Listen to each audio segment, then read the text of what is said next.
Muito bom dia, boa tarde, boa noite, madrugada, seja qual for aí o horário que você está acompanhando esta conversa, seja muito bem-vindo, porque estamos aqui falando da história da música cristã no Brasil e hoje, sem dúvida nenhuma, um dia especial. Vamos conversar um pouco com uma das grandes referências da música atual, né? O Leonardo Gonçalves. Daqui a pouco, assim que ele entrar, nós vamos conversar um pouco. Então, bom dia a todos aí que têm acompanhado as viagens que estamos promovendo. Lembrando, né, que estamos aí também no YouTube, História da Música Cristã no Brasil. Estamos também no Facebook, História da Música Cristã no Brasil. Temos até um podcast agora que você acha no Spotify, também História da Música Cristã no Brasil.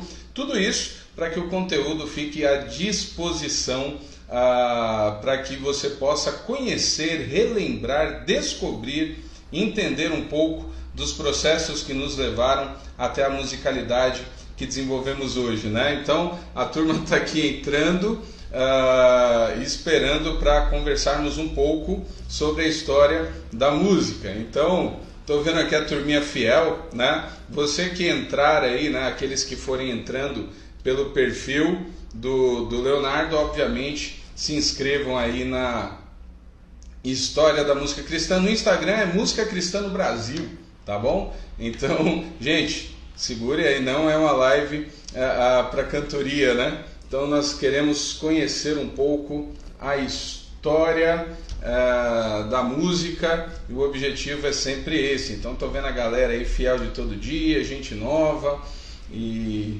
o objetivo de fato é conversarmos, até porque o pessoal que curte bastante música sabe aí das questões que envolvem a musicalidade no meio adventista, né? Que é uma musicalidade excepcional. E também nós vamos falar um pouco disso, como é que as coisas vão se cruzando ali, além da Novo Tempo, podemos assim dizer, né? Então, estamos aqui. Estou vendo aqui a turma, viu? Dona Lília, já vi aqui. Francivânio, né? Obrigado, Francivânio. A turma está aqui, o pastor Laqueden. Saulo entrou agora também. O negócio aqui está gabaritado hoje. Então, assim que entrarmos, que ele entrar, a gente vai bater esse papo. Hoje de tarde vamos falar também de vencedores por Cristo. Estou vendo vocês tudo auriçados, né? Então, fico feliz. O que tem acontecido aí nesse tempo, de fato, tem sido uma redescoberta por parte de muitos das nossas raízes. Esse tem sido o objetivo. O Herbert está perguntando aqui, tem quantas entrevistas a serem feitas? Rapaz, é uma boa pergunta. Eu não sei, porque estamos, enquanto existirem portas abertas, estamos entrando. Então tem muita gente boa para conversar. Sábado eu vou conversar com o Luiz Arcanjo, tem a Soraya Moraes, Cristina Mel. Hoje vamos falar de vencedores. Temos muitas pessoas para conversar. Tem Estênio Márcios, que eu vou conversar também, Gladir Cabral. Então temos aí todas as linhas, né? Tentando entender um pouco disso. Opa, então está aqui, Leonardo acabou de entrar. Vamos conversar um pouco agora sobre história da música e um dos personagens da nossa música contemporânea. Opa! E aí, Ramon? Tudo bem? Tudo bem, graças a Deus. Seja muito bem-vindo aqui a Muito esse obrigado. lugar que temos conversado sobre história da música, relembrando, redescobrindo raízes, muita gente literalmente conhecendo, e quero dizer aí da alegria e da honra, né, de poder conversar um pouco com você sobre esse assunto tão importante. Então, antes de mais nada, quero fazer uma pergunta que eu tenho marcado as conversas, né? Você ontem até citou que eu já tinha conversado com muita gente, e a pergunta é sempre a mesma para iniciarmos, né? Como é que a música... Deixa eu só fazer um parênteses antes da gente iniciar, porque, né, evidentemente... Primeiro, a conexão tá legal para você? Tá tudo certo? Porque assim, eu tô no interior dos interiores e nem sempre a minha internet colabora. Então eu tô nesse momento no 4G. Eu vou trocar para o Wi-Fi, vamos ver. Espera aí. Tá. Beleza. Eu vou desativar Agora os estou no comentários Wi-Fi. Eu vou desativar os comentários por enquanto, porque diz que isso pesa um pouco, Ok. diz a lenda, né? Então eu vou fazer isso Diz a aqui, lenda, diz a lenda. diz a lenda. Pessoal que está Aí entrando para as aí pessoas pelo. quiserem, aí pessoal que quiser participar, pode mandar perguntas, né? Porque a gente desativou os comentários, mas aí você, como anfitrião, como moderador, você consegue dar uma olhada nas perguntas sempre de vez em quando. Eu sei que você já tem a sua lista aí, mas só para a gente não cortar também completamente a Sim, interatividade. isso, vou Bom, desativar aqui só para estabilizar. O tá. pessoal que está entrando aqui pelo canal do Leonardo Gonçalves, pelo perfil, depois vocês se inscrevam ali também no História da Música Cristã no Brasil, que a gente tem conversado e trazendo muita coisa e muita gente descobrindo isso, né? Então, Então, a queria dar Gleice. essa introdução também para os meus seguidores que estão entrando agora. Para quem não sabe, esse é o Ramon Torres, tá? Ele está aproveitando essa quarentena. Você começou antes da quarentena ou está aproveitando a quarentena mesmo para isso? O perfil eu já tinha antes, mas eu só postava algumas coisas. Live eu comecei agora. Entendi. Então, está aproveitando a quarentena para conversar com muita gente sobre a história da música cristã, né, no Brasil, né? Então, já entrevistou muita. Fala aí algumas pessoas que você já entrevistou. Já conversei aqui com o João Alexandre, já conversei com a turma também, o filho do Luiz de Carvalho, que tinha ligação ali, o Elias de Carvalho. Então, tenho ido aí Que dos mais legal, variados estilos, né? E a gente tem tido conversas que muito bacana. bacanas com relação à história. Marcos Góes também foi uma conversa bem bacana, Gerson Ortega, Que Azaf demais. Borba. Tem uma turma a do rock, aquela parte Zé Bruno, Manga, o Marcão do Fruto Que legal. Sagrado. A gente tem sido um momento bem produtivo e relembrando e descobrindo muita coisa, né? Então, ontem eu estava conversando com o Rogério Sarralheiro, do Templo Soul, tem uma Que pegada black bem bacana, cara. legal. Sim, sim, E, claro, claro. e o bacana é ver como as coisas se cruzam, né? Como tem toda essa ligação. E agora conseguindo aí um representante, vamos dizer assim, de um setor muito importante, que é a música adventista. A musicalidade adventista, ela é impressionante. E é Que disso que a bacana. gente vai Não, agora, conversar. então manda ver, Ramon, manda ver. Sua primeira pergunta que você faz para todo mundo. Agora eu fiquei até curioso. Qual que é? Como é que a música entrou na sua vida e como é que ela cruza com o evangelho? Então, a música entrou na minha vida antes mesmo de eu nascer, né? Eu sou de uma família de músicos de ambos. A família do meu pai, no ano que eu nasci em 1979. Ele era o barítono do Quarteto Arautos do Rei, né? Então, Uau! ainda da época do Rabelo, né, do pastor Rabelo, que foi o primeiro orador, né, no Brasil, e foi uma das últimas formações das quais ele foi orador. E então, no ano que eu nasci em Pernambuco por causa da música cristã, se você quiser dizer, porque né, na época a sede do Arautos do Rei e da Voz da Profecia era no Rio de Janeiro, então teoricamente era para eu ter nascido no Rio de Janeiro, mas eu nasci em Pernambuco porque é a residência da família da minha mãe, especialmente a mãe da minha mãe, minha avó na época morava em Pernambuco, e na época já o Arautos do Rei já viajavam muito, e aí minha mãe foi para casa da mãe dela para eu nascer lá, porque, enfim, eu já sou o terceiro, né, caçula de três, e né, já estava com duas outras crianças pequenas para ter, então, ajuda da mãe, né, de algum modo, a estrutura, né, porque era provável que o meu pai estivesse viajando no momento em que eu nascesse. Né? Então, por um lado, tem esse lado da família do meu pai, Arautos do Rei, por outro lado, o meu tio, o pastor e maestro Williams Costa Júnior, ele é produtor, já completou 50 anos, ano passado, de atuação na música cristã no Brasil. Entre os discos que ele produziu está, por exemplo, o Sem Ovelhas do Oséias de Paula, José de Paulo. foi produzido pelo tio, pelo irmão da minha mãe, pelo meu tio. O Vento Livre foi produzido pelo meu tio. Aqueles discos do Prisma que fizeram muito sucesso nos anos 80 foram produzidos pelo meu tio. Ele é o marido da Sonete, que é minha tia, que também é cantora, que gravou o primeiro disco dela em 88, 89. Né? Então, tanto por um Você é lado sobrinho de quanto pelo outro Sonete. lado. Exatamente. Essa Primo da informação eu não tinha. Laura, primo da Laura, primo do Marcel, né? Enfim. Uau! Música para todo lado. Exatamente. Então, assim, a música cristã, ela sempre fez parte da minha vida. Não é só desde que eu consigo lembrar, desde antes de eu nascer, inclusive, né? Agora, a minha atuação, né, dentro do contexto musical, de evangelho e música, ela ocorreu, assim, para quem não sabe, uma rápida biografia, né? Depois que com 2 anos e pouco, eu saí do Brasil, a gente foi morar fora do Brasil, né? Meus pais se separaram quando eu tinha ainda 1 ano de idade, então com 2 anos e pouco minha mãe foi fazer mestrado no exterior, né?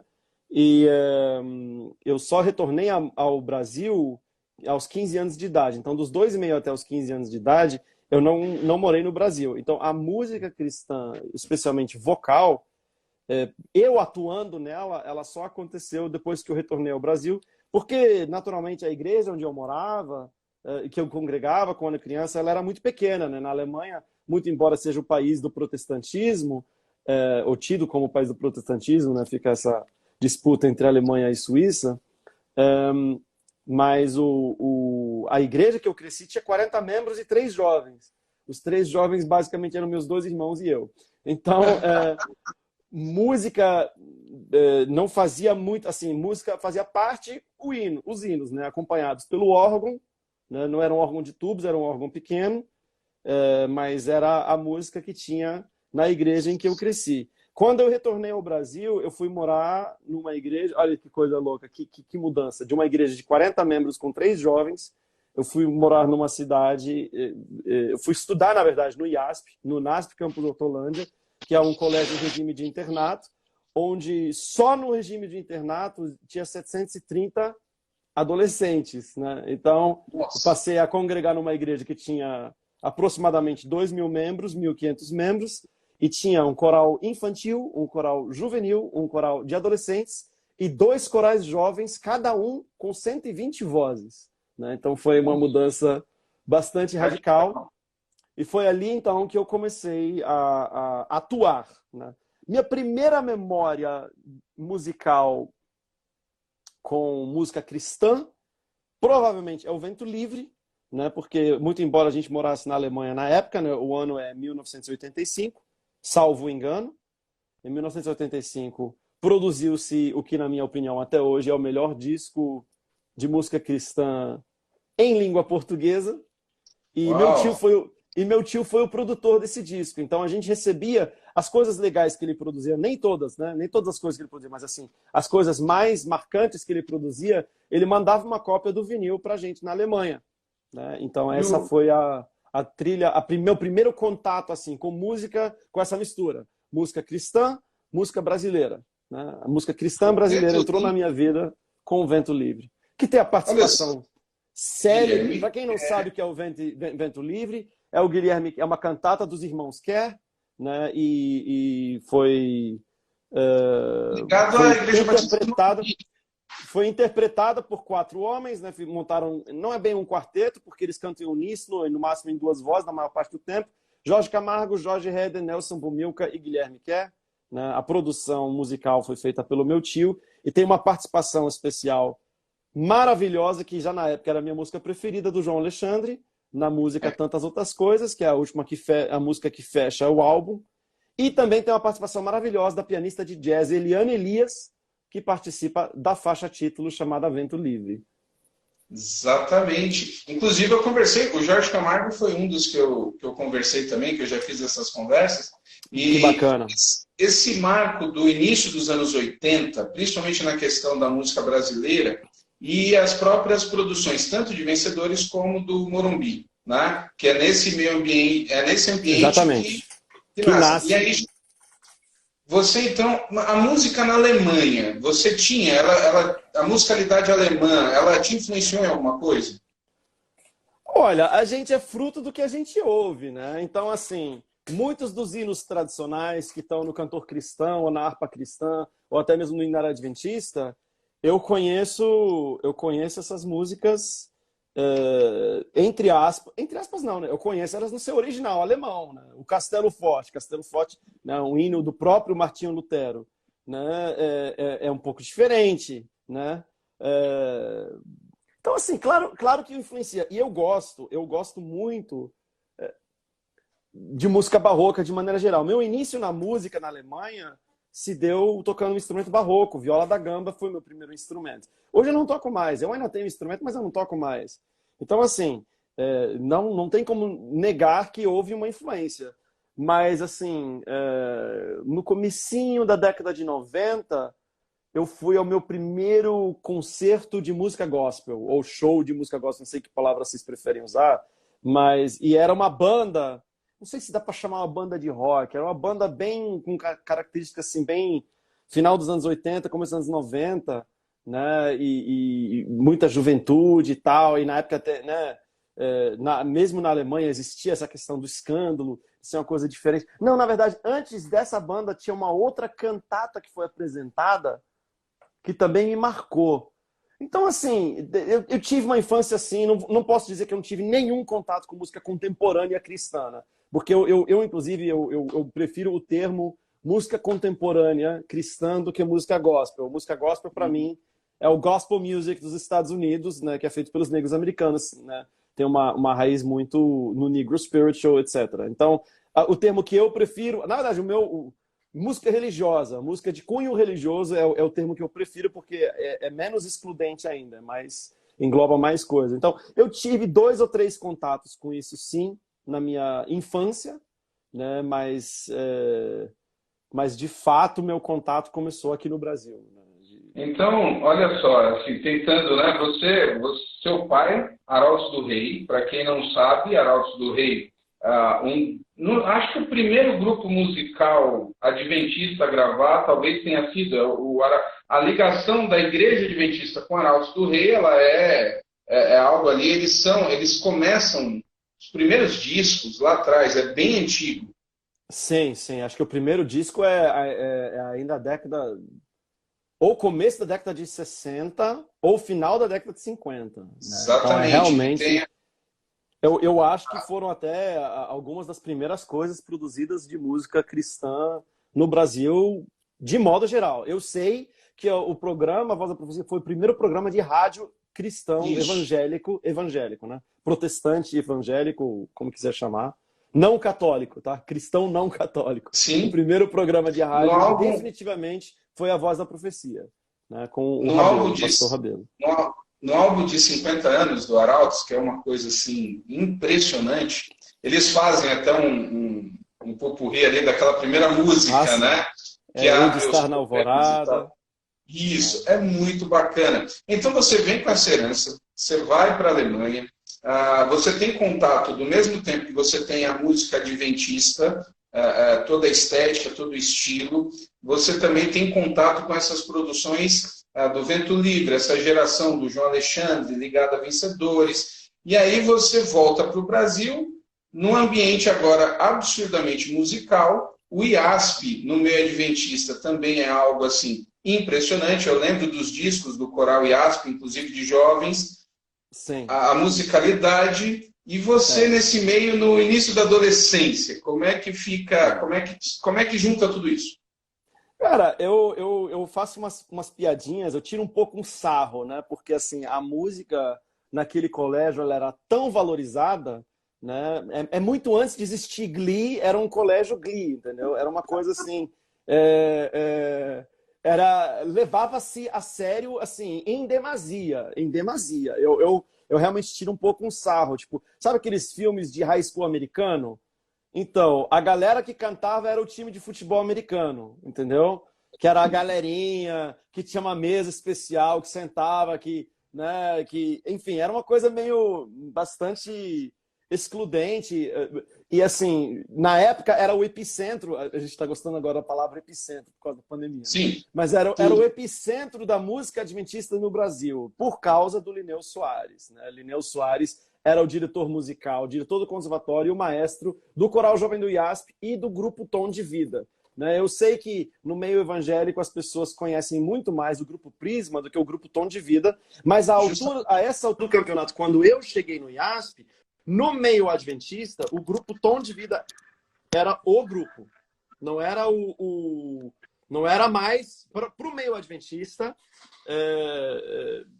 Os dias de glória, entre aspas, do Grupo Prisma já tinham meio que passado, e o grupo do momento era o Tom de Vida. E o Coral Jovem do IASP era um dos poucos corais de colégio que gravava periodicamente, né? Então lançou um disco em 89, aí teve o Luz do Mundo do Tom de Vida em 91, em 92 o Pra Deus Você Especial, em 95 lançou-se um disco do Tom de Vida e um disco do Coral Jovem do IASP, em 97 mais um disco do Coral Jovem do IASP, 98 mais um disco do Tom de Vida, 99 um disco do coral. Então, assim, tinha uma produção fonográfica constante e já estabelecida. Então, assim, o sonho de todo jovem adventista, de toda pessoa que chegava nessa idade do ensino médio, do Brasil inteiro, era estudar no IASP, para entrar no Coral Jovem do IASP, para ter essa experiência de gravação, para viajar com coral, para cantar com coral. E há alguns, os mais ousados, sonhavam talvez com uma vaga no Grupo Tom de Vida. O Grupo Tom de Vida, ela como se fosse a seleção, né? Tinha 18 integrantes, depois aumentou um pouquinho, mas era um grupo ao molde do Prisma Brasil, que é, na verdade, uma imitação do molde dos grupos dos Estados Unidos, né? Como Heritage Singers. E é importante diferenciar, distinguir dessa outra galera que me influenciou muito. Aqui as referências todas eram americanas, não eram referências brasileiras, né? Fazia-se música brasileira, inclusive o Linneu, toda a questão de harmonia e tal, é bastante brasileiro sim, mas as referências estéticas elas eram muito mais americanas do que brasileiras propriamente dito. E alguns, então, ousavam sonhar, mas assim, você pensar e achar que podia entrar no Tom de Vida era um pecado. Era um pecado, era vaidade, porque você não é digno, né? Então, no começo do ano, fazia-se os testes para o coral, fazia-se mais de 600 testes, 400, 500 testes para o coral, para depois selecionar 120. A gente pensa no coral 120, nossa, deve ser uma bagaceira. Mas não, tinha mais de... Teve ano que teve 600 testes para o coral para essas 120 vagas, né? E aí quem não entrava... E aí quando saía a lista de quem tinha entrado no coral, gente, era adolescente chorando pelos corredores, pelos gramados, pelos jardins do colégio, desfalecendo porque não tinha entrado no coral, porque a razão saiu lá do interior do Pará, saiu lá do estado do Amazonas, saiu do Mato Grosso, gente do Brasil inteiro vindo estudar no colégio com o objetivo de entrar no coral. Então, quando não entrava no coral, era uma choradeira e frustração. E por outro lado, uma alegria gigante para quem entrava. Exatamente, né? E era fator, sim, né? Admito, e eu já achava isso um pouco estranho na época, era fator de divisão social, em castas, entendeu? O pessoal do Tom de Vida, o pessoal do Coral Jovem do IASP, o pessoal do outro coral chamado Louvor Jovem, né? Dava-se status, atribuíam-se status sociais diferentes para essas, entre aspas, categorias diferentes. Eu sempre achei isso meio estranho, mas é a realidade. E eu entrei no Coral Jovem do IASP logo que eu cheguei. Na verdade, meio que por uma questão... eu vim da Alemanha, isso na época, né, imagina, década de 90 no Brasil. Né, Itamar Franco, presidente. Isso não era a coisa mais comum do mundo. Meus irmãos, um cantava e o outro tocava no grupo Tom de Vida. Né? E eu não conhecia ninguém, né? Não sabia falar português direito. Ia ter uma viagem do coral e aí houve um pedido extra, né? Para que eu pudesse viajar com o coral, porque senão eu ia ficar sozinho no internato, sem conhecer ninguém. Era uma viagem que ia durar uma semana e eu entrei no coral meio que na marmelada, entendeu? Eu não cheguei nem a fazer teste, né? Eu furei todo mundo. E entrei no coral dessa maneira no dia 1º de novembro de 1994. Fiz a minha primeira viagem do coral. E aí, no começo do ano seguinte, abriram-se, no final de 94, as vagas no Grupo Tom de Vida, elas só existiam quando alguém se formava e ia embora do colégio. Aí abria-se vagas para novas pessoas entrarem. Aí, no ano que eu cheguei no Brasil, que foi no último bimestre de 94, meu irmão se formou e eu literalmente entrei na vaga do meu irmão no grupo Tom de Vida. Inclusive com o mesmo microfone. Ele era o microfone 16 e eu entrei com o microfone 16, que era o microfone do barítono. Rapaz, porque você falou de tudo isso acontecendo dentro do meio adventista, né?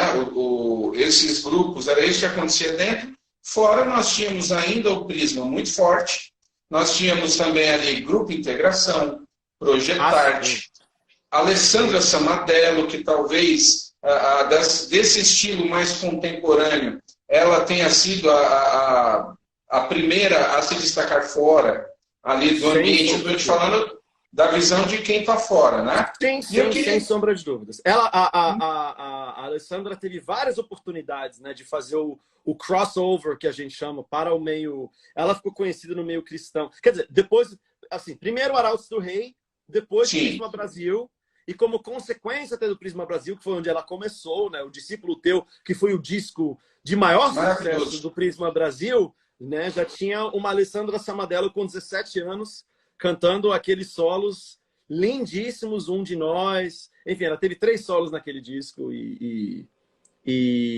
sim, a Alessandra é minha amiga, inclusive. Eu sou um grande admirador da Alessandra Samadello. Ela é uma grande cantora, uma grande artista, né? Hoje reside na região de Orlando, nos Estados Unidos. Não está mais tão nativa, mas com certeza... indubitavelmente ela e o Arinei têm uma importância muito grande para a música adventista no Brasil e música cristã de maneira geral, né? Isso. Agora, eu quero, na sua visão, primeiro, por que a musicalidade ficou tão grudada no adventismo? Por que tem esse lado tão musical? E por que, ao mesmo tempo, é um mundo tão à parte? Você é um dos que rompeu com isso. A Alessandra também. Hoje nós temos um grupo que eu vejo, o Vocal Livre também tem partido, né? Saiu, digamos assim, desse mundo. E é um mundo musicalmente fantástico, realmente as produções são incríveis, mas é tudo muito fechado. Por que isso? Olha, eu acho que tem várias razões para isso. Primeiro vamos falar do, entre aspas, estilo de música especificamente adventista, que eu já nem sei se existe mais tanto assim, mas por um período de fato existiu. Uma coisa que a gente precisa entender, inclusive o meu tio foi um dos grandes motores para que isso acontecesse. Mas quando você tem, por exemplo, um Arautos do Rei, que é da própria instituição, que faz parte de uma instituição, que tem um sistema financeiro organizado e unificado, e é o grupo oficial, então não demorou muito. Por exemplo, quando se criou nos primeiros discos do Arautos do Rei, muitos deles eles gravavam a capela mesmo, entendeu? Sim. Então eles montaram o estúdio A Voz da Profecia. O estúdio foi escrito... O estúdio foi escrito basicamente e principalmente para gravar o Arautos do Rei. Depois começou a se gravar outras coisas lá também, né? E eu, inclusive, gravei meu primeiro disco nos estúdios da Voz da Profecia, que na época estavam, muito equipamento, um estúdio incrível, etc, etc. Então, assim, tinha-se o conceito, inegavelmente, de que desde os discos antigos, o microfone que eles tinham era um Neumann. Não tinha muitos microfones, eles gravavam mono, porque era o comum da época. Mas, assim, com essas coisas também de viajar para o exterior, os equipamentos e o investimento que foi feito, tinha-se dinheiro e tinha-se visão de que precisava se investir em produção, né? Então, as produções, pelo que eu entendo, né? E esse foi um dos grandes diferenciais do meu tio enquanto produtor.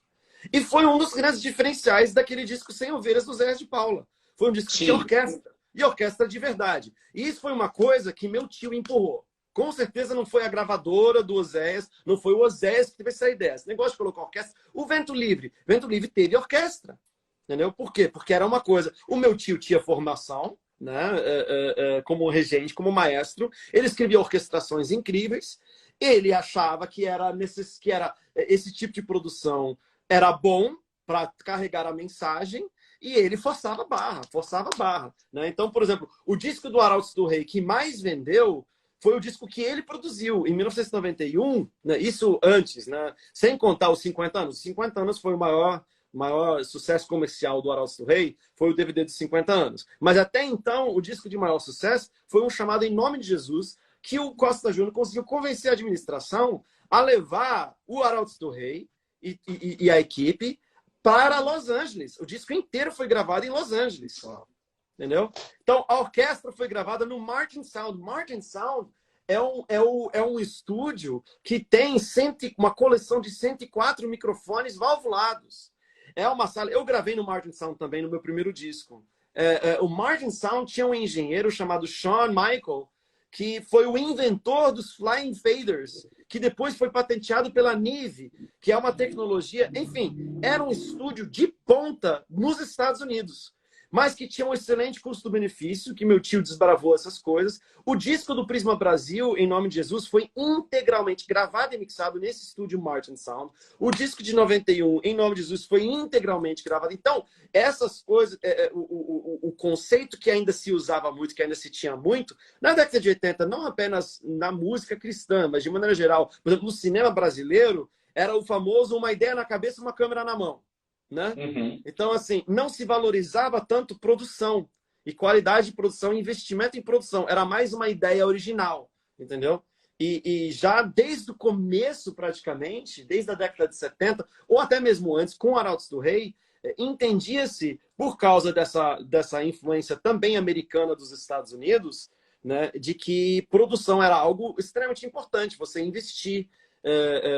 Por exemplo, um dos primeiros discos que eu gravei, não, a primeira vez que eu entrei no estúdio, ainda em novembro de 1994, foi no estúdio Bebop, né? A gente gravava o Coral Jovem do IASP, um coral de adolescentes, um coral amador de um colégio. A gente gravava primeiro no Bebop, depois no Mosh, né? E assim, que eram grandes estúdios de São Paulo, os maiores do Brasil. Os maiores estúdios da época, sem sombra de dúvida, né? Então, assim, investia-se muito dinheiro. Imagina, o CD do Coral Jovem do IASP, o Quero Ter Jesus, que a gente gravou em 96 e lançou em 97. Imagina isso, no comecinho do Plano Real, aquele disco, se eu me lembro corretamente, tinha mais de $30 mil de orçamento. Nossa, isso é muito hoje. $30 mil? $30 mil. $30 mil de investimento. Na época, inclusive, era quase 1 para 1, né? O real era... Então a gente gastou... Ele começa 1 por 1. Depois da URV, 1 por 1. Muita igreja aproveitou para mudar os equipamentos, inclusive, porque o acesso a equipamentos de igrejas, estou te falando, por exemplo, eu batista, sou pastor batista, as igrejas que tinham um pouco mais de visão, porque você está retratando assim, os adventistas têm essa visão musical de qualidade vindo lá da década de 60. Muitas denominações no Brasil só vão se ligar nisso no final dos anos 80, começo dos anos 90. Então a gente já entende a diferença da qualidade, que assim, a gente tinha mesmo uma qualidade diferenciada no meio musical adventista. E só na década de 90, quando o dólar fica 1 por 1, é que muita gente vai conseguir ter acesso a melhores equipamentos para a própria igreja. Veja lá o sistema de gravação. Mas você explicou e a gente tem uma ideia agora da qualidade. Então, a música foi uma estratégia adventista. Ela vinculou a pregação da mensagem à música. Agora, por que tão fechado? Cara, essa é a pergunta mais difícil de responder. É mais difícil responder isso. Eu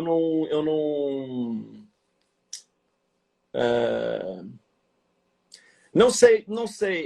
Acho que tem duas razões, né? Eu não sei se você ainda é dessa época, se você vai lembrar disso ou não, mas assim, por muitas décadas, em alguns lugares, admitidamente até hoje, e de alguma forma, creio, até hoje, às vezes, de vez em quando aparece um pastor mais tradicional, né? Mesmo batista, mesmo assembleiano, né? Que escreve um artigo, olha, temos que tomar cuidado. Eu vejo muita gente ouvindo Leonardo Gonçalves, os Arrais e tal, mas temos que tomar cuidado que eles são adventistas. Então, assim, indubitavelmente, né, por muitas décadas em alguns lugares, né, até hoje, Adventista, Testemunha de Jeová e Mórmon, a gente é colocado tudo no mesmo saco e olhado com muita desconfiança, né?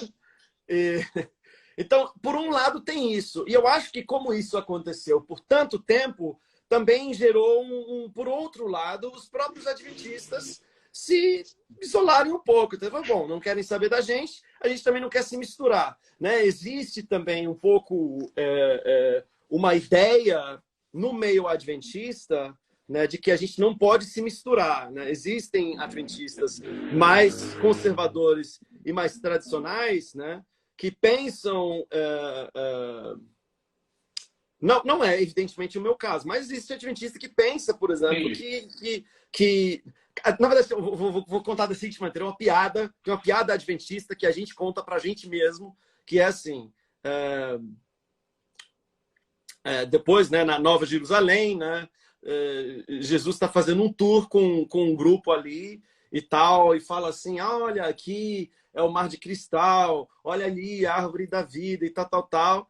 E aí chega lá um muro imenso, altíssimo e tal, e aí o rapaz pergunta para Jesus assim, Jesus, por que tem esse muro aí? Quem está aí? Aí Jesus responde assim, fica quieto, ali dentro estão os adventistas, eles acham que estão sozinhos aqui. Então... um pouco, talvez, como os evangélicos têm essa rixa com os católicos, né? Existe um pouco disso do adventismo em relação aos evangélicos. Existe um pouco disso também, né? Não vamos... não é por parte de todos, evidentemente, mas... A gente vai... Eu falo assim, nós vamos entrar um pouco, agora você falou sobre isso, vai estar me dando gancho para entrar na questão do início dos seus trabalhos solos. Mas aí eu fiquei com a curiosidade. Você falou que enquanto o Brasil ainda tinha aquele reflexo prisma, integração, projetarte, os adventistas estavam já em outra vibe. O prisma, de fato, sempre foi mais descolado dessa questão. Até eles eram da Bom Pastor, depois teve a própria Prates ali. O prisma, ele andava numa outra rotação, ou ele era mais aberto, ou foi questão mercadológica mesmo? Não, na verdade, a gravadora Novo Tempo, ela só gravava Arautos do Rei e depois Sonete. Entendeu? Uhum. Ela começou a se abrir como gravadora, como uma opção para cantores adventistas, somente no ano 2000, com a Melissa Barcelos e com a assinatura do meu contrato. Eu assinei contrato com a Novo Tempo, que na época ainda era Sistema Adventista de Comunicação, né? Inclusive, a sugestão, o nome da gravadora era A Voz da Profecia. E aí, inclusive, eu fui a pessoa que dei a sugestão, olha, posso falar isso. Eu fui a pessoa que deu a sugestão, quando eles quiseram mudar o nome, porque eles queriam usar A Voz da Profecia como um selo mais sério. E para música mais jovem, mais, né, que não fosse tão tradicional, conservadora, eles queriam dar outro nome, para não até misturar as coisas, entendeu?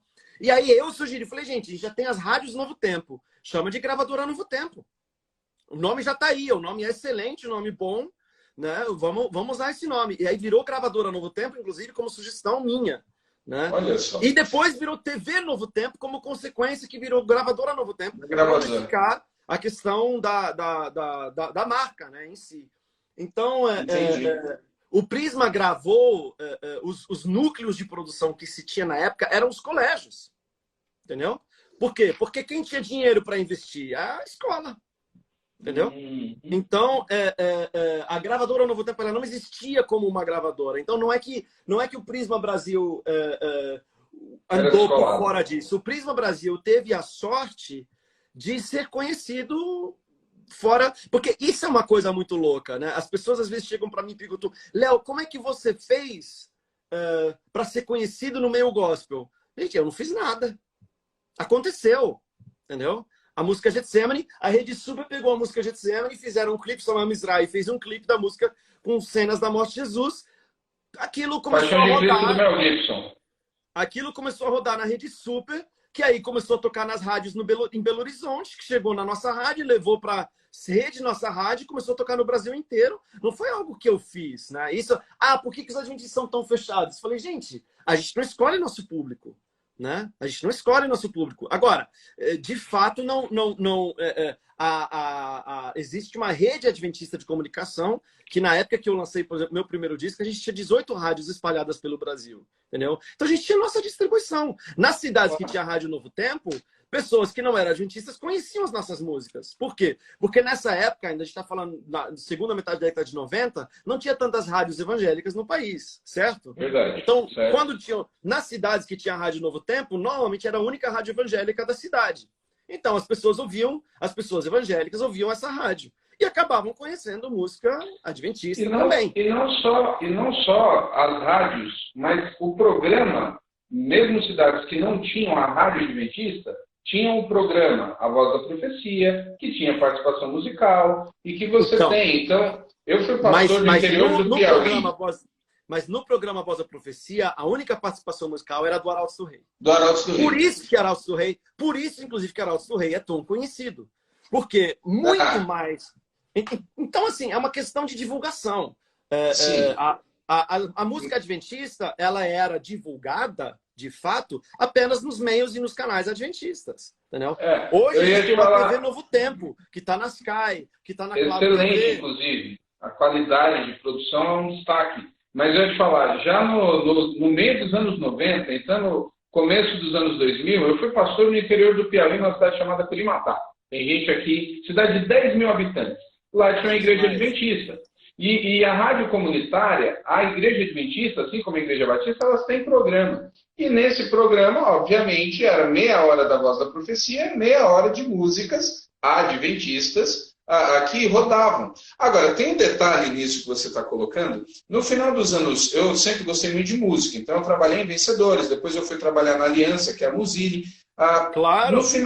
No final dos anos 2000, a gente tinha uma sensação de fora que a música adventista, olha que ironia, estou falando do final dos anos 90.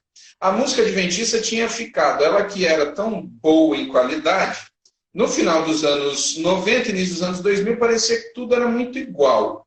As produções, todo mundo era muito assim, gente, o Projetarte parece o Prisma, a integração, era tudo muito igual. De repente, lembrando agora assim, vamos entrar na sua trajetória solo. Você lança um trabalho, um CD, que a explosão foi Getsemane, mas tem um detalhe que eu achei na época. Você lança poemas e canções, a música. Essa música é do Stênio e do Edilson. Essa música ela tem aquele DNA, né, dos compositores, da geração de Vencedores, João Alexandre, Jorge. É uma música belíssima. E quando eu vi isso, eu falei, isso aqui está diferente. Porque é um cantor do meio adventista cantando, não só cantando, como era o título. Uma música completamente diferente. Então, como é que foi esse momento, essa tua escolha, inclusive, pelo título, por essa música que é belíssima? O Edilson tem um CD com esse tema, que ele canta essa música também. Sim, sim. E o pessoal meio que não conhecia. E teve o destaque do Getsemane, né? Mas essa música ela é emblemática pela questão do estilo. Sim. Olha, olhando em retrospecto, é fácil fazer uma análise. Na época, não foi algo pensado como o que eu vou dizer agora. Mas, assim, várias coisas. Primeiro, assim, como que eu vou dizer isso? No final da década de 90, o principal produtor de música no meio adventista, todos esses grupos praticamente, menos o Prisma, eram produzidos pela mesma pessoa, pelo Lineu Soares, né, com quem eu trabalhava. Né? Então, e o Lineu tem um jeito de escrever arranjo vocal, principalmente. Né? Tem uma assinatura musical muito forte. Né? E como eram todos, você citou praticamente só grupos, eram grupos todos muito parecidos, entendeu? Então também não tinha muito como fazer algo muito diferente. Você vai ter, no começo dos anos 2000, o primeiro disco do Novo Tom, que rompe bastante com isso, né? Mas tá bom, vamos falar do meu trabalho. Algumas coisas que aconteceram. Eu sou fruto, eu nasci desses grupos, certo? Só que, assim, eu já cantava esse estilo de música há muito tempo. E eu queria fazer outra coisa. Entendeu? Eu já estava 7 anos cantando nesses grupos, cantando esse tipo de música. E eu estava sedento por fazer algo diferente. E até mesmo porque não era esse tipo de música que eu mais gostava. E não era esse tipo de música que eu ouvia. Entendeu? Então, na música cristã, quando eu vim morar no Brasil e fui entender o que era música cristã, eu ouvia muita música americana, mas no Brasil eu só ouvia, eu literalmente só... Eu não sei se eu posso dizer isso. Não, eu posso dizer, claro que eu posso dizer. Mas eu sempre achei o jeito de cantar do Arautos do Rei estranho. Sempre achei o Arautos do Rei estranho. Não sou quarteteiro. Eu sou um dos poucos adventistas para conhecer na vida que não sou quarteteiro. Já tive um quarteto. Já tive quarteto. Mas eu não sou quarteteiro. Entendeu? Estão falando aqui que minha voz está estranha. Vou colocar o fone de volta aqui. Para mim está normal. Deixa eu pegar essa deixa. Deixa eu pegar essa deixa. Mesma fase, você não falou ainda, e tem um personagem na música adventista que é o Javer Santos.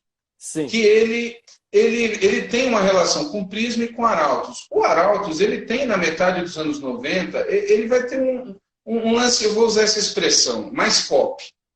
Ele muda. Sim, nem quando tem essa alteração, você... Ou quando muda, você... Aí eu amei o Arautos do Rei, inclusive meu sonho de adolescente foi esse rompimento, entre aspas, essa mudança de paradigma no Arautos do Rei aconteceu em 96, né? E nesse momento, inclusive, meu sonho é cantar no Arautos do Rei. Eu tô com 16 anos nessa época, estudando no IASP. Então, assim, mas assim, eu não venho dessa tradição, entendeu? Quando eu cheguei no Brasil, lembre, eu já tinha alguns discos do Arautos do Rei, mas não era isso que eu gostava de ouvir. O que eu gostava de ouvir? Vento Livre. E aí eu chego no Brasil, em 1996, o João Alexandre lança o disco Voz e Violão. Putz grila, cara, esse disco acabou comigo. Acabou comigo. É só o que eu ouvia. É só o que eu ouvia. Eu ouvia assim, de dia e de noite. Eu sei todas as músicas desse disco de cor. Eu sei todos os acordes. Eu não toco nada, mas eu sei todos os acordes dessa música de cor. Foi o meu maior disco de formação. Eu estava já envolvido, né, produzindo, cantando, né, nesses grupos e tal. Mas o que eu gostava de ouvir era isso.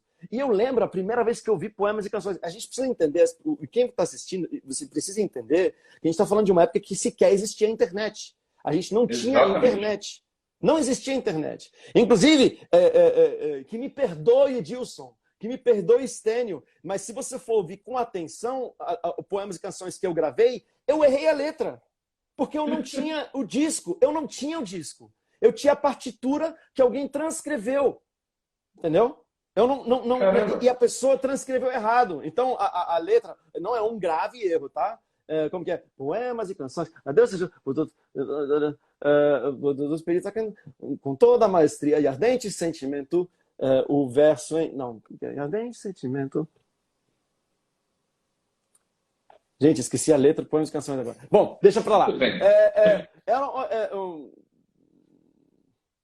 Enfim, era o... Gente, não, eu não vou ficar com essa dúvida, eu não aguento. Vou até olhar no Google aqui. Poemas e canções, letra. Peraí. Aí. Em verso, em instrumento, a pena em cantoria. Tá escrito assim no Google, porque eu gravei assim. Mas não é essa a letra. Nossa, Google, corrige isso, pelo amor de Deus. E tá aqui com as canções Leonardo Gonçalves. Google, a música não é minha, mas tudo bem. Estênio e Edilson. Exatamente. Em verso, o instrumento é a letra.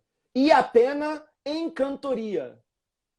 Entendeu? Entendi. A pena em cantoria.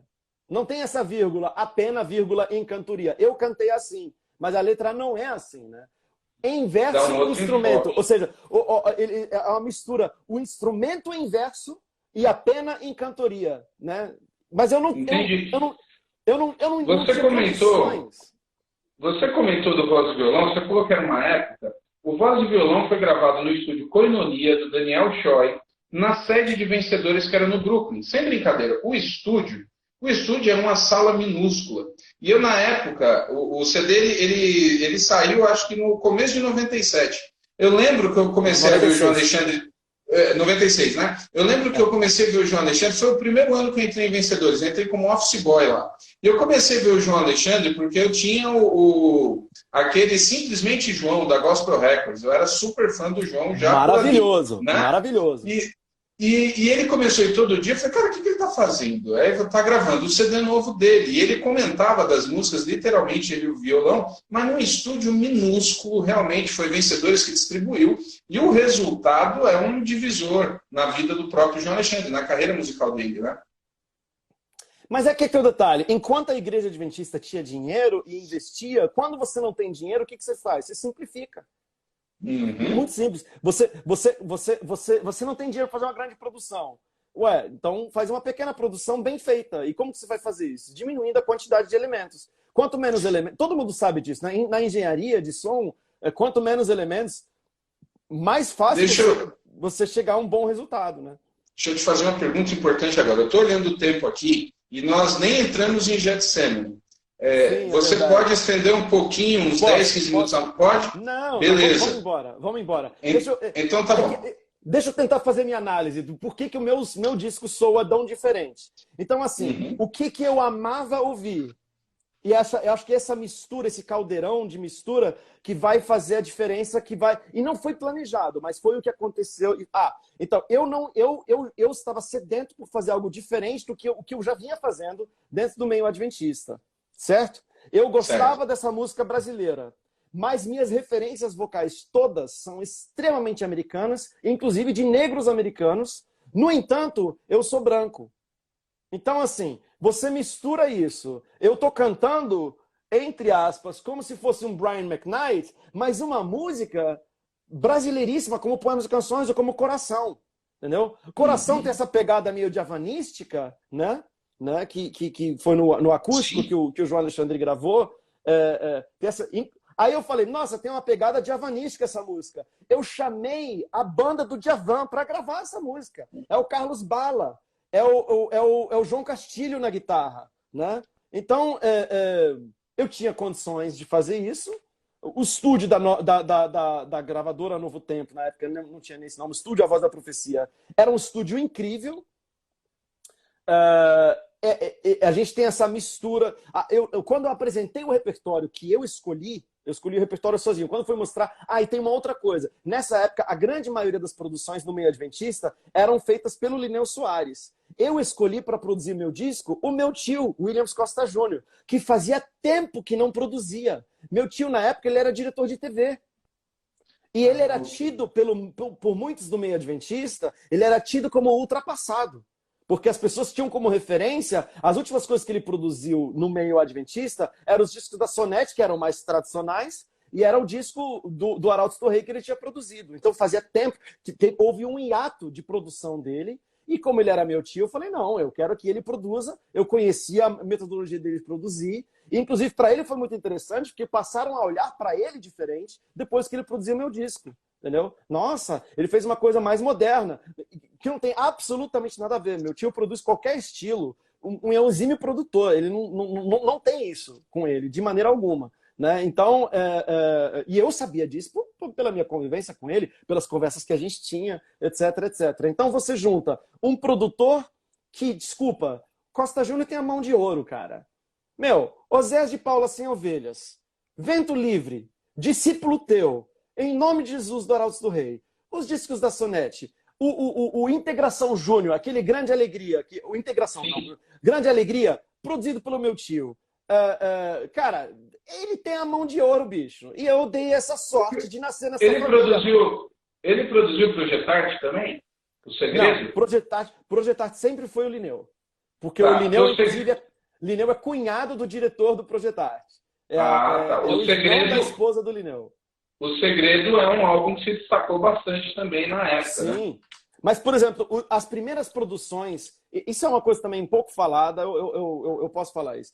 As primeiras produções de Flávio Santos, de Jader Santos, Lineu Soares, Arinei, todos praticamente... O Arinei eu não sei.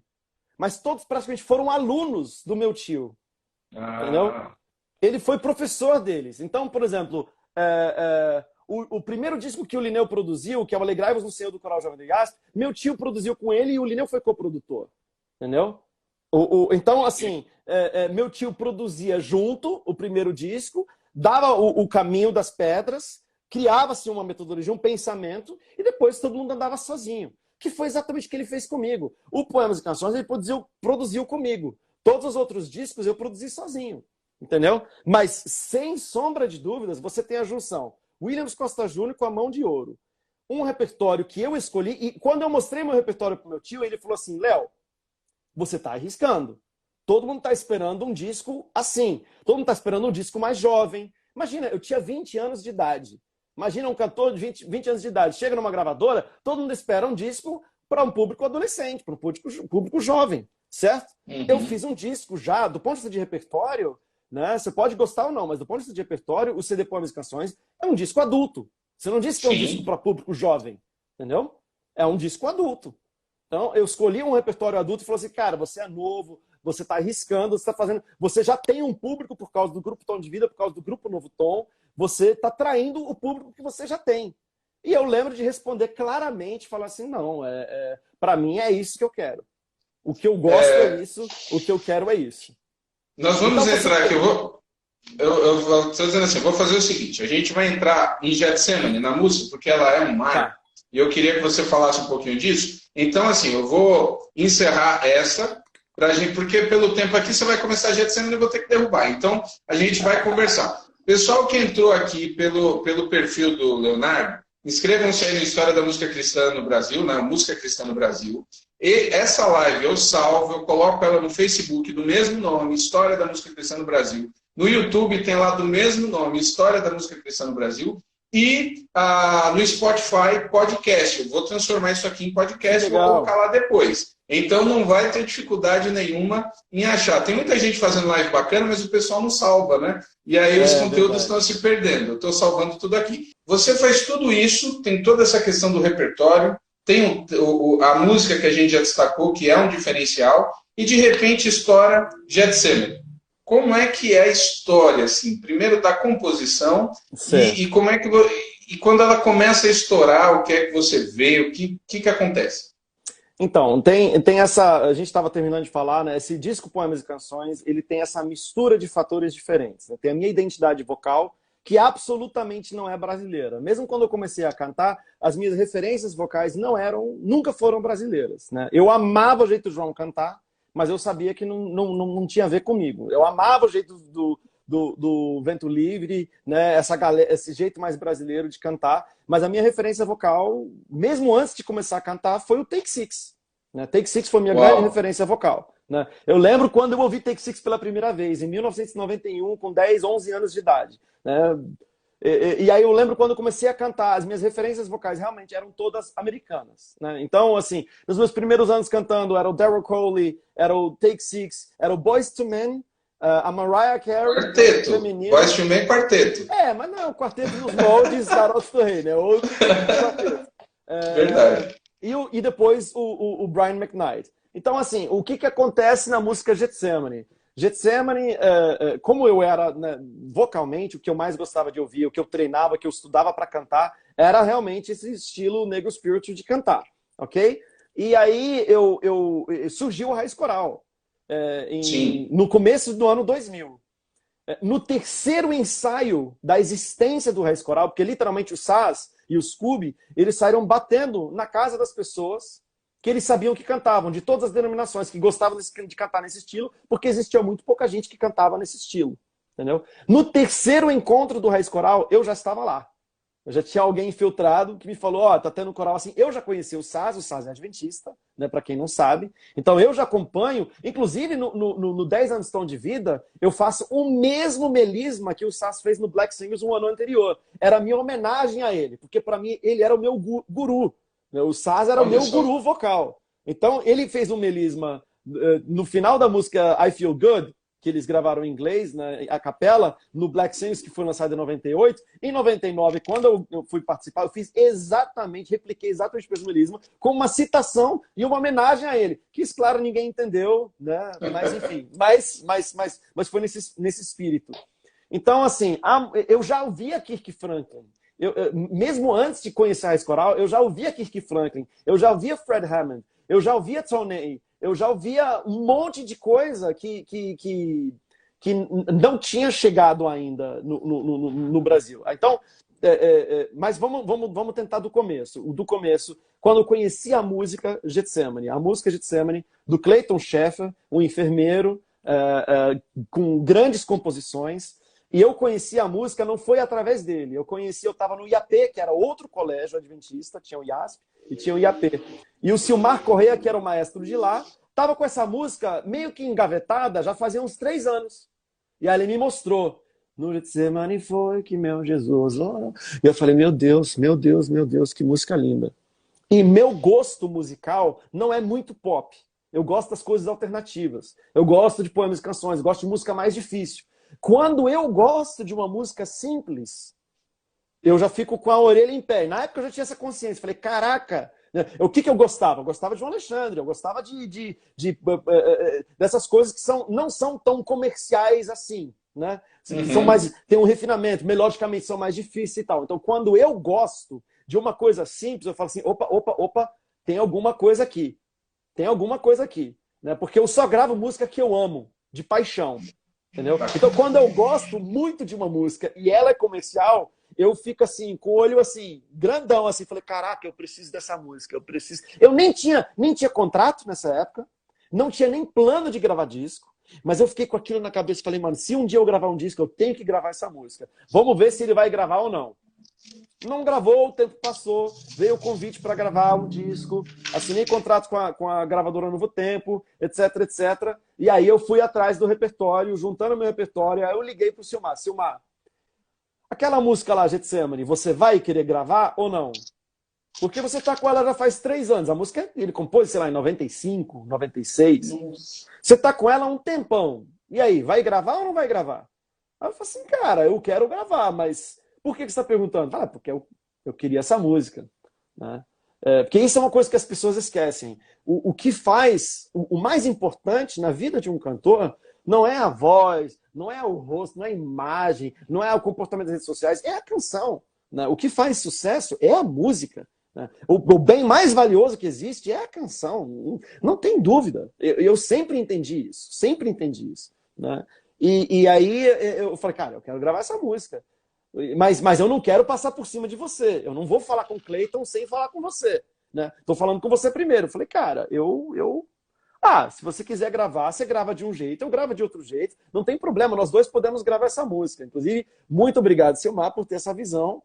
Né? Eu, depois, não tive essa visão. Já teve música que eu quis gravar e outras pessoas quiseram gravar. E eu falei que não falei com o compositor, falei, mano, não deixa gravar. Não deixa gravar, deixa eu gravar primeiro, depois eles gravam. Entendeu? Eu já fui mais insensível nesse sentido do que o Silmar foi.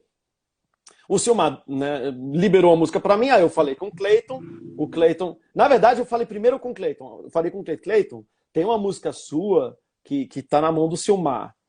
Se ele deixar eu gravar, você deixa eu gravar? Eu falei, não, deixa você gravar, mas você tem que falar com ele. Aí eu liguei pro Silmar liberou, entrou no meu repertório, e desde o começo a gente sabia que essa era a música que ia carregar o disco. A gente sempre soube. Já tinha esse entendimento. Sempre soube. Aí a gente foi gravar a base com a galera do Djavan, lá no Rio de Janeiro. E não ficou do jeito que eu queria. Ficou muito swingado, ficou do jeito, sabe? Não existiam referências musicais para tocar esse tipo de música no Brasil na época. Só que eu já conhecia a galera do Raiz Coral. E aí o que eu fiz? Eu forcei a barra, né? Comprei uma briga, né? Porque estava muito bem gravado, eram músicos incríveis. Não estava ruim, mas não estava do jeito que precisava ficar. Não estava dentro da referência frankliana de gravar. Aí eu consegui convencer meu tio a gente regravar a base dessa música com a galera do Raiz Coral.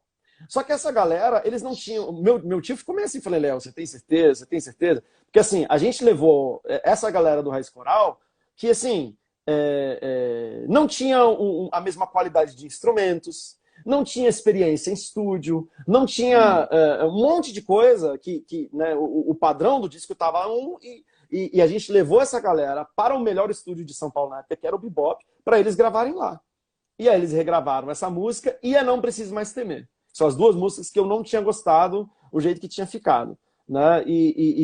Porque assim, uma coisa quer dizer, isso é uma coisa que eu meio que inventei, mas uma coisa é a qualidade da gravação em si, tecnicamente falando. Certo. Outra coisa é a linguagem musical, entendeu? Então, tecnicamente falando, a gravação estava perfeita, a execução estava perfeita, mas não estava na linguagem musical que eu achava sentir que precisavam estar essas duas músicas. Aí a gente gravou Getsemane, uma noite, aí a gente virou uma noite gravando a música e o vocal também. E aí ficou do jeito que precisava ficar. E aí, né, é uma junção de fatores, né, é uma música com uma referência musical extremamente comercial, que é Kirk Franklin, só que não existia no Brasil. Nem o Raiz Coral existia. O vocal não foi o Raiz Coral que gravou, mas tinha o Sass, tinha o Tom Carfe, tinha várias pessoas.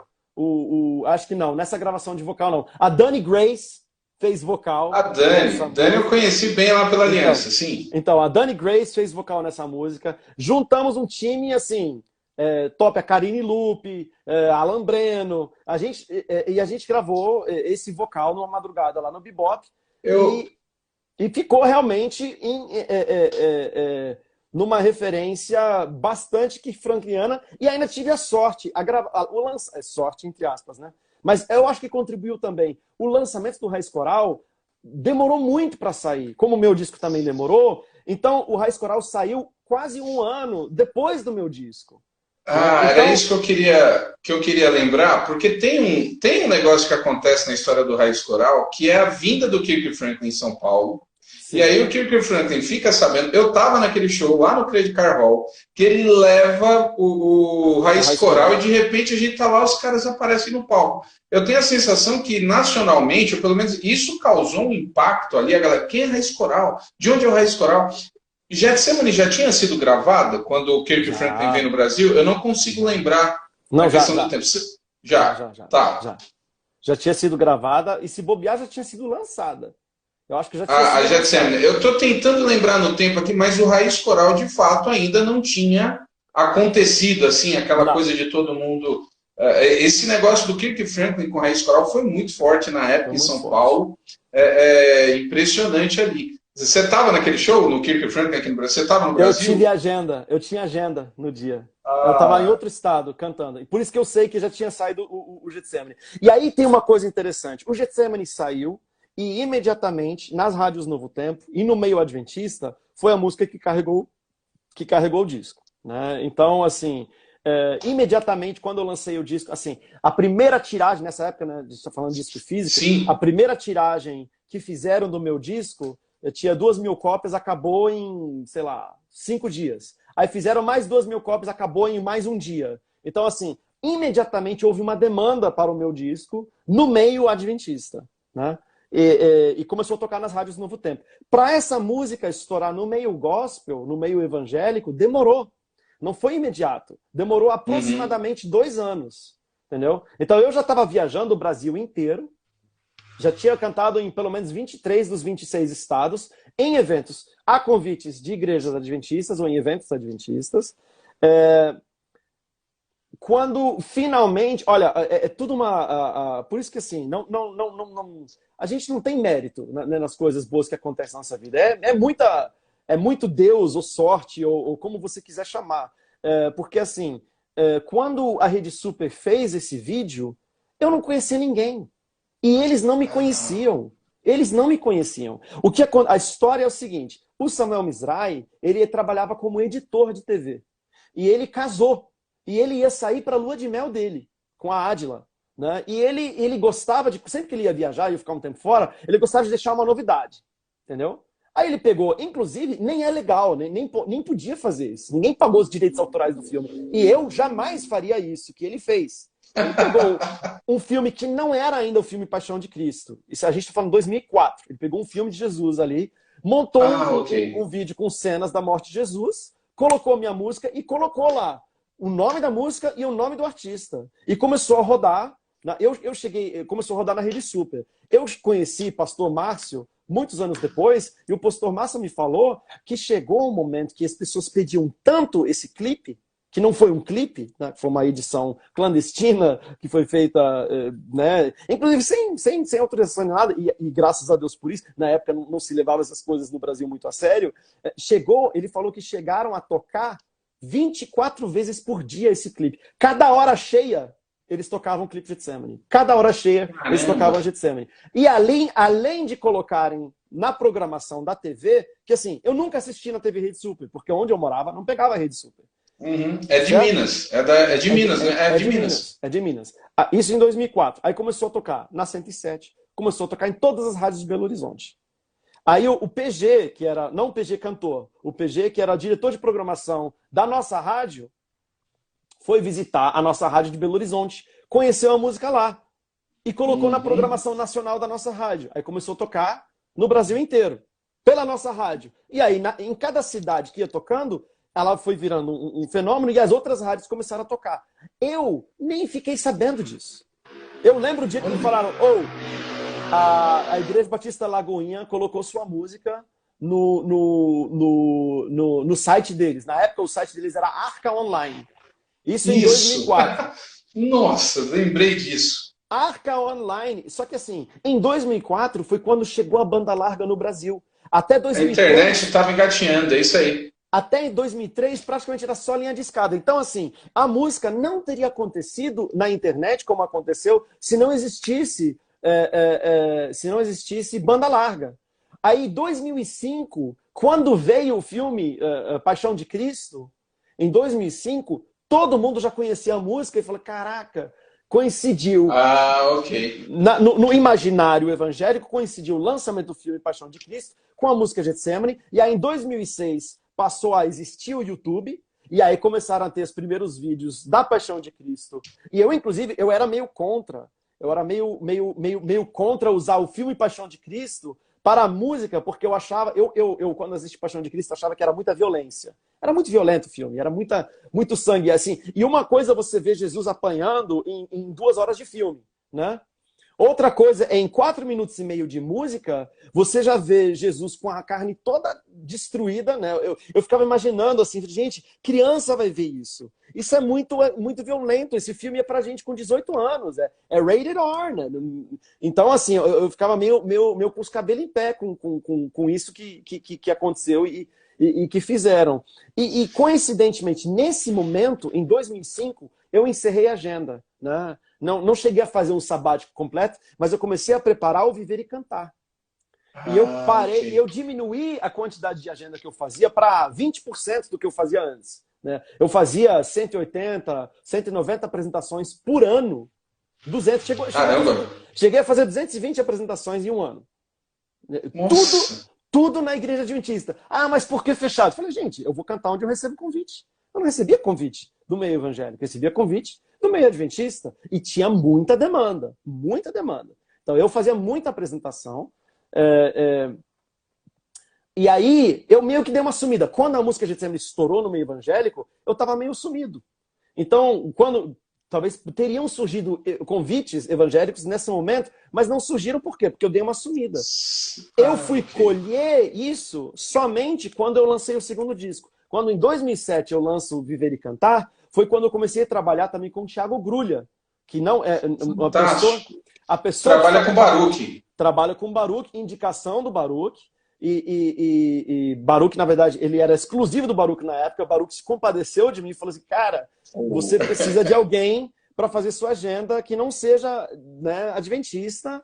Você precisa, né, abrir um pouco mais o leque. E foi uma coisa chave que aconteceu na minha vida. Foi o Thiago Grulha. E ele me colocou... a gente só trabalha praticamente com agenda passiva. Recebe a ligação, negocia e vai. Mas em alguns lugares-chave, ele me colocou para cantar. Ele me colocou para cantar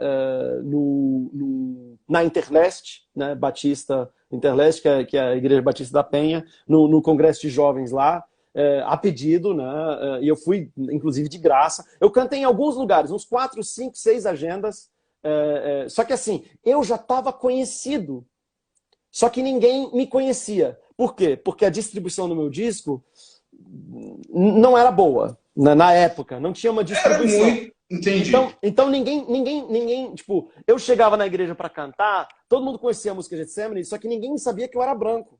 Ninguém sabia que não era negro. Entendeu? Porque assim, como eu falei isso ontem, não foi hoje. Eu não tinha videoclipe. Eu não tinha nada. Então, você viu explodir Getsemane com um clipe que você não fez. Não existe uma versão oficial de clipe do Getsemane. Você não fazia. Não, passou a existir quando eu regravei a música em 2016. Certo, é a de 2016, ok. De 2016 existe e já tinha lançado o DVD. Aí é a versão ao vivo. Mas um clipe original... O meu primeiro clipe foi novo. Eu já tinha mais de 10 anos de carreira. Foi no meu quarto disco. Agora eu fiquei com uma curiosidade. A internet tem esses delays, né? O pessoal, gente, eu não quero interromper ele, não. Aqui isso acontece, viu?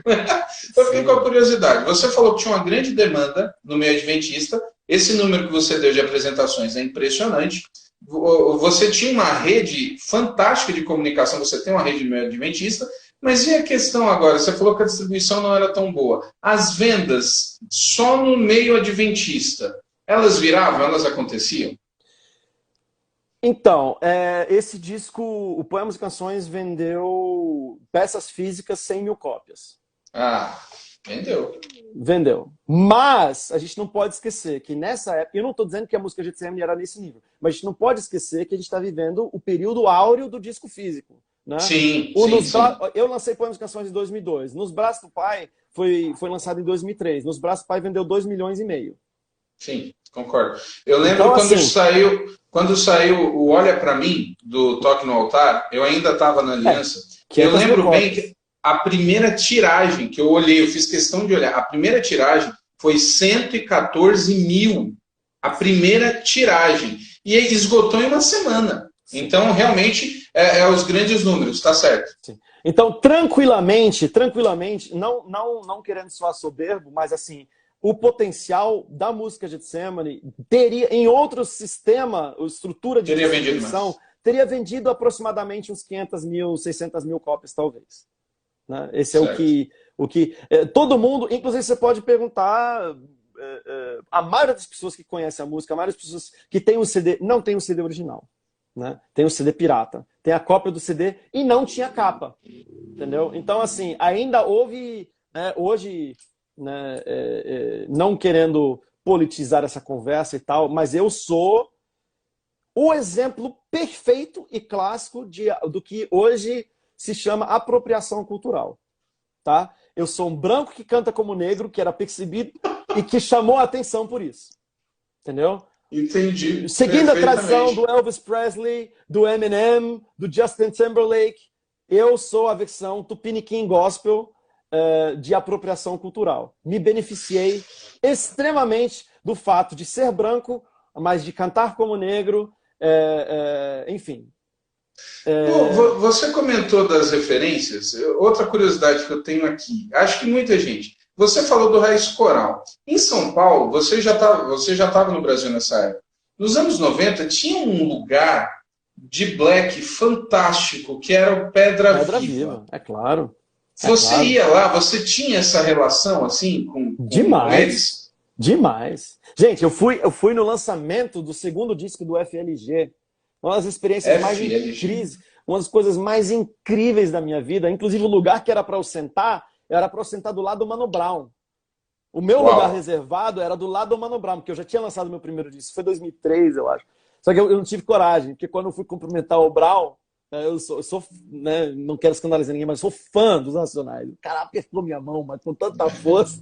Fiquei assim, oi. Enfim, uma coisa. Você gosta de rap? Nossa senhora! Nossa senhora, eu gosto demais. Bom, já escandalizando aqui, o Vida Louca, eu sei de cor. Que coisa bacana. Entendi. Mas você não tem ingressão. Assim, na tua música, o estilo que você grava, você ainda não fez essa. Se fez, eu desconheço. Você não fez essa mistura. Não é algo que você pretende. A minha denominação, minha excomungaria. Não tenho condições. Não tenho condições. Quase fiz uma participação com Lito Mas aí foi Lito Atalaia. mas foi num ano que eu tava, enfim, eu acho que foi 2017, era meu sabático, acabei enrolando ele, acabou nunca acontecendo. Entendi. Meu sonho, ó, o Segunda Vinda, a Cura do Pregador Lu, eu sei de Fantástico. cor. Eu sei de cor esse disco. Eu sei de cor esse disco, de cor e salteado. Já chorei muito ouvindo a música Contos da Sul. Eu sou fã do Apocalipse 16. Contos da Sul. Sou fã do Pregador Lu. O Muita Treta, eu sei de cor essa música e salteado, né? Uma coisa extremamente politizada, né? Na época, 2001, eu acho, não sei se é 2001 ou 2002. Eu acho que é 2001, porque Isso. quando ele se refere ao presidente, ele está criticando o FHC e não Isso, Lula, exatamente. né? Então você deve... Que a gente tem, que se vendeu ao opressor por um baixo preço, traidor que isso a riqueza do seu próprio... Está falando das privatizações do fim da década de 90.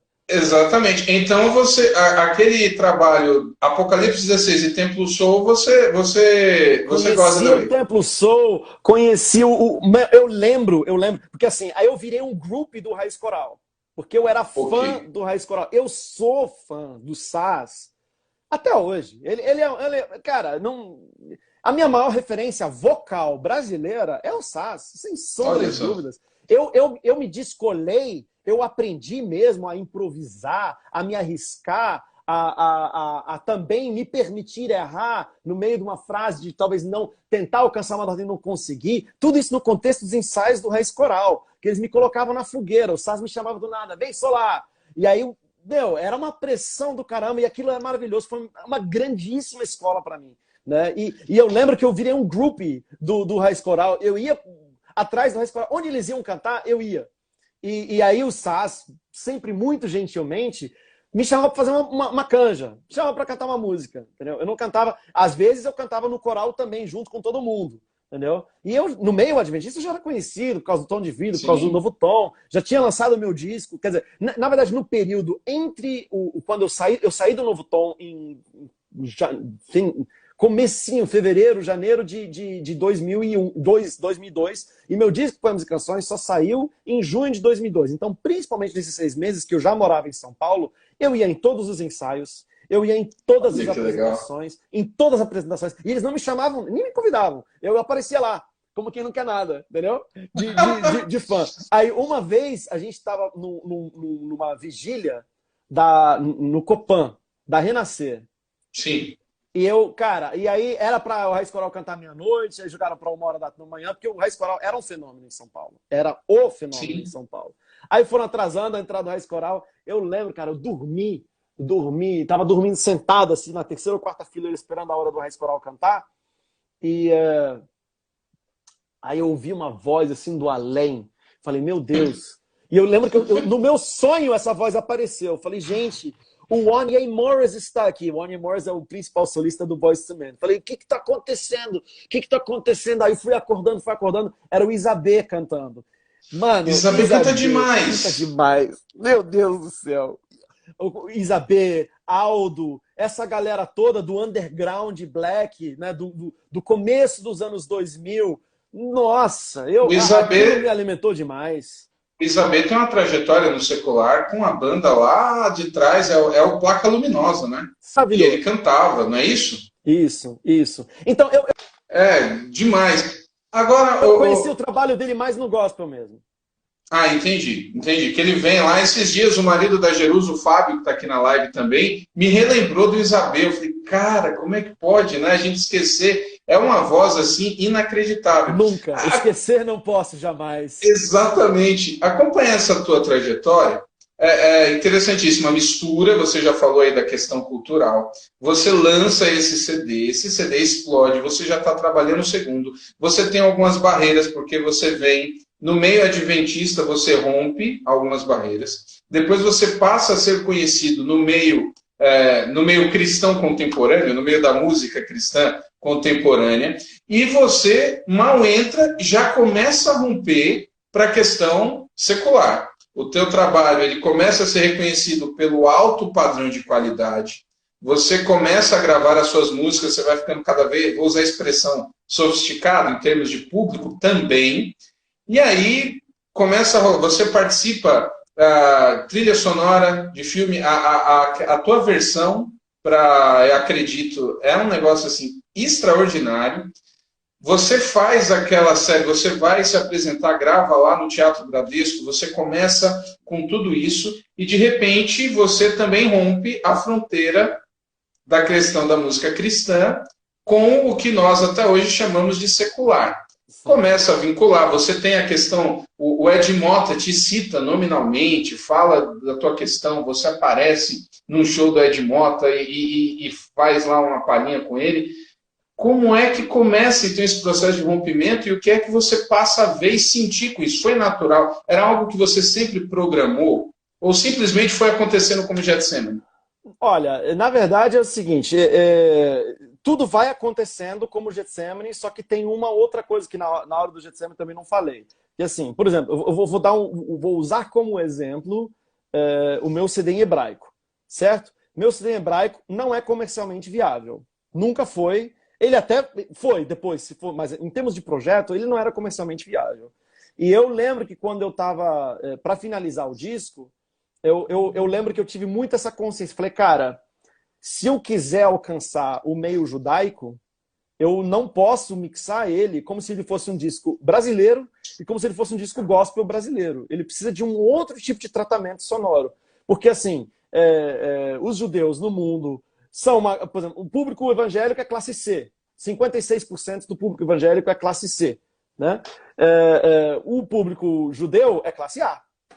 Entendeu? Então, assim, eu sempre quis, a partir desde o primeiro disco, e sempre, e cada vez mais, eu não penso a produção dos meus discos em termos comerciais e de viabilidade comercial. Eu penso em a palavra de ordem é diálogo. Diálogo. Eu quero fazer um disco que tenha uma sonoridade, que dialogue, e aí...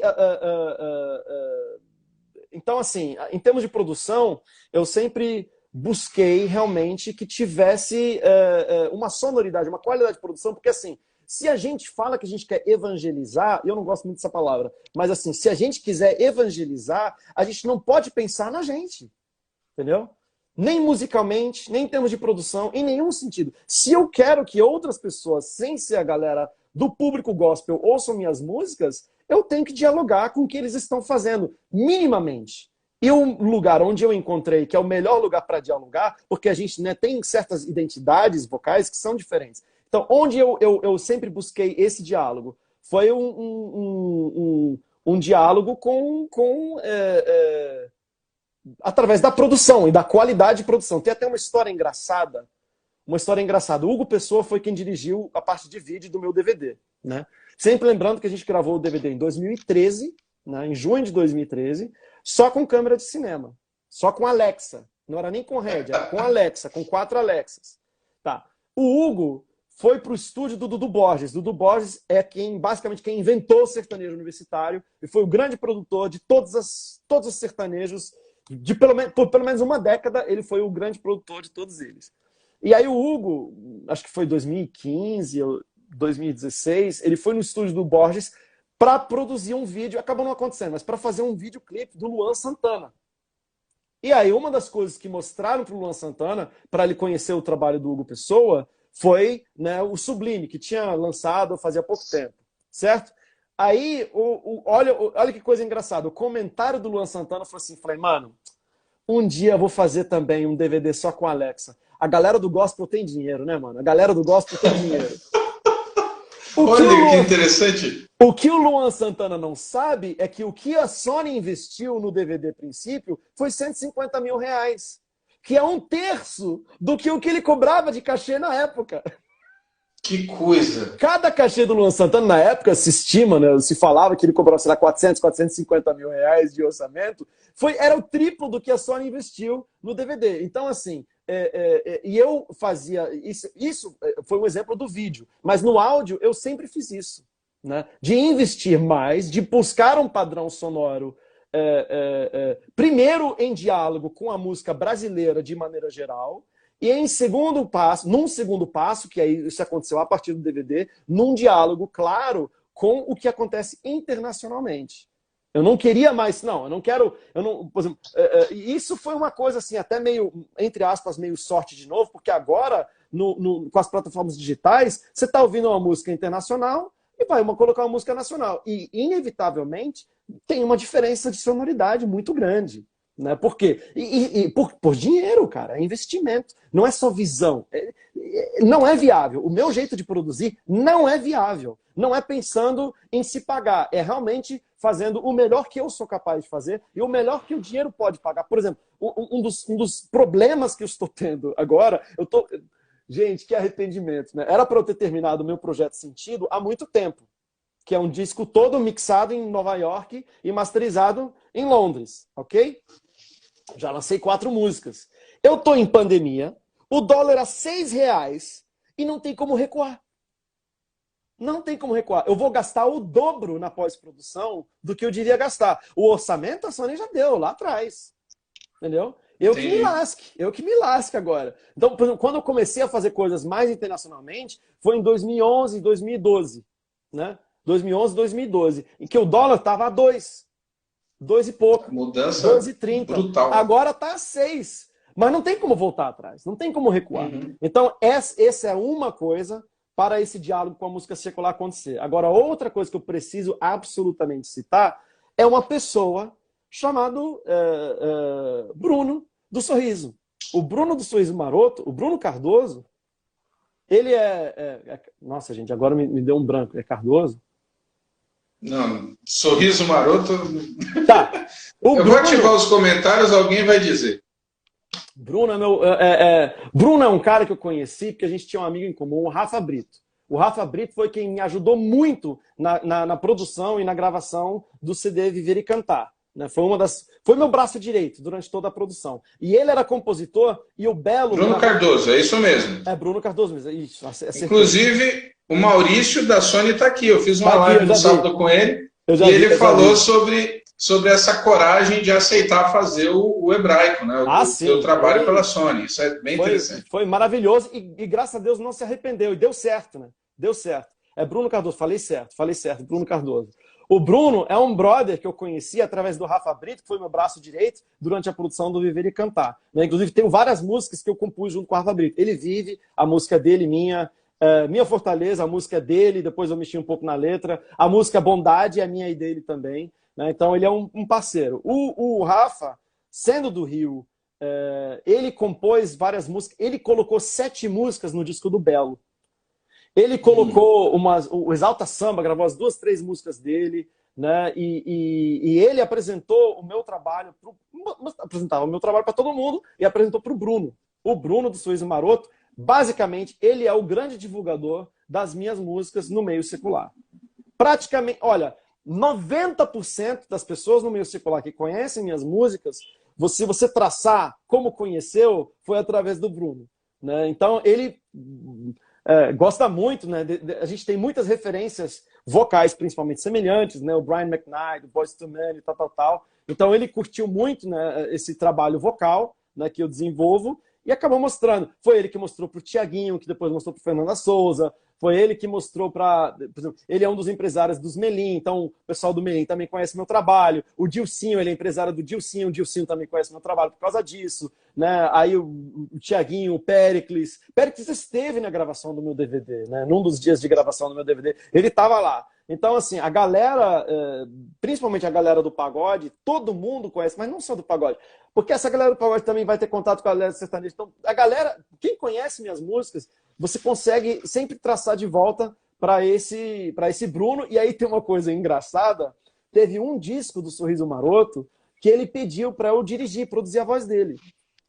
E eu produzi a voz dele. Produziu. Eu produzi. Só que na ficha técnica, que nessa época não existia ficha técnica, né? Na ficha técnica eu estava com tanto medo, né, de uma reação, quer seja da minha denominação, quer seja do meio gospel, que eu assinei como Hugo Soares. Hoje eu me arrependo, acho uma besteira. Pseudônimo. Que, na verdade, meu nome é Hugo Leonardo Soares Gonçalves, né? E aí Você colocou o primeiro, não é conhecido? Primeiro, Hugo Soares. Coloquei os 2 nomes que eu não uso, né? Hugo Leonardo Soares Gonçalves. Aí eu coloquei Hugo Soares, né? Enfim. um vacilo. Tem uma música minha com os Travessos que saiu, e, na verdade eu não gravei com eles, era uma voz guia. Eu gravei uma voz guia, eles estavam fazendo composição para mandar esse meu amigo Rafa Brito, com o Felipe, né, que é o vocalista dos Travessos. Na época ele estava no Bros, ainda existia o Bros. Eles estavam fazendo voz guia para mandar música para talvez Vanessa Camargo gravar, estavam mandando composições, coisas de compositor. E estava de madrugada no estúdio, estava demorando para gravar. Falei, gente, está demorando muito, vamos embora para casa, tô cansado. Entrei, gravei, aí pegaram essa voz, depois lançaram. Tem várias dessas coisas assim. Mas é difícil imaginar aí, Travesso com o Leonardo Gonçalves é o negócio. Se você procurar no YouTube, tem. Mas não foi assim. E ele nem estava no Travessos na época. Entendi. Ele estava, enfim, não foi um feat que rolou, né? Foi uma coisa que aconteceu, foi engraçado. Você se adaptou bem, quer dizer, você é adaptado, ok, mas você teve alguma dificuldade pessoal com essa transição de tecnologia? Alguém tão apurado com a questão musical e técnica? Você viu ali, acompanhou, acho que vinil você também gravou ainda nos corais, né? Ainda saiu vinil, você pegou isso? Ainda saiu vinil, mas assim, a minha primeira gravação foi analógica, fita 2 polegadas. Meu primeiro disco eu gravei todo em ADAT, mas quando a gente foi mixar, a gente já mixou no Pro Tools, que já tinha Pro Tools HD no estúdio da Novo Tempo, né? Em 2000 já tinha Pro Tools HD. Não, 2001 acho que eles compraram Pro Tools HD. Que na época era caríssimo, era $30 mil. Sim. Né? A Pro Tools salvou muita gente, ajudou muita gente na questão. Ajudou muito. Então, mas você pegou essa explosão do CD e também pegou o declínio, pegou a migração para as mídias sociais. Você é completamente adaptado às mídias sociais. As mídias sociais, a questão do streaming, né? Sim. Essa transição para você, como músico agora, assim, como é que você se vê dentro disso? Foi natural? Você sente saudade? Como é que é a tua relação com a música atual? Cara, a mim, essa transição só beneficiou. E beneficiou muito. Muito. Porque eu não fui um grande vendedor de discos. Né? Claro que sempre... Né, por isso que quando vou analisar, ver minha trajetória, eu sou muito grato a Deus. Muita gratidão, porque são muitas coincidências acontecendo, de mercado mesmo. Né? A gente já citou, né, o lançamento do clipe, com a chegada da banda larga, com depois o lançamento do filme Paixão de Cristo, com depois a chegada do YouTube, e todas essas coisas acontecendo de uma maneira que me favoreciam muito, de certo modo. Né? Então, várias dessas coincidências. Vamos falar números. Né? Quando eu entrei na Sony, eu lancei primeiro um CD em hebraico.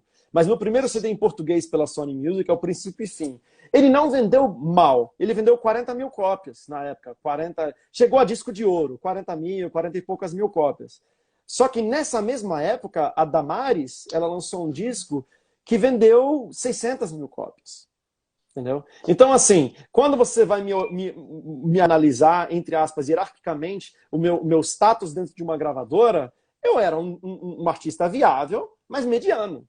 Entendeu? Com a chegada do meu DVD e com a chegada das plataformas digitais, aí tem uma curiosidade. Né? A gente vai analisar plataformas digitais. Os primeiros a aderir, e o meio gospel ainda não aderiu plenamente. Né? Não aderiu plenamente. Mas os primeiros a aderirem às plataformas digitais sempre são as classes sociais que têm um pouco mais de condição. Né? Classe A, B. Entendeu? A gente já estabeleceu que 56% do público evangélico é classe C. Certo? Em segundo lugar, não vem a classe B. Em segundo lugar, em quantidade de evangélicos, vem a classe D. Estima-se que no meio evangélico, menos de 20%, ou em torno de 20%, apenas sejam classe AB. Então, quando as plataformas digitais chegaram, você vê, o público pentecostal tem uma característica socioeconômica mais CD. Então, então, muitos dos cantores pentecostais que tinham números exorbitantes de venda de disco, quando muda o paradigma, quando entra as plataformas digitais, é o público deles que não tem smartphone. É o público deles que não tem cartão de crédito. É o público deles que resiste a entrar a novas tecnologias por mais tempo. entendeu? E acabou afetando a carreira de muita gente que deveria continuar com a carreira de vento em popa, né? O segmento mais afetado da música evangélica foi o segmento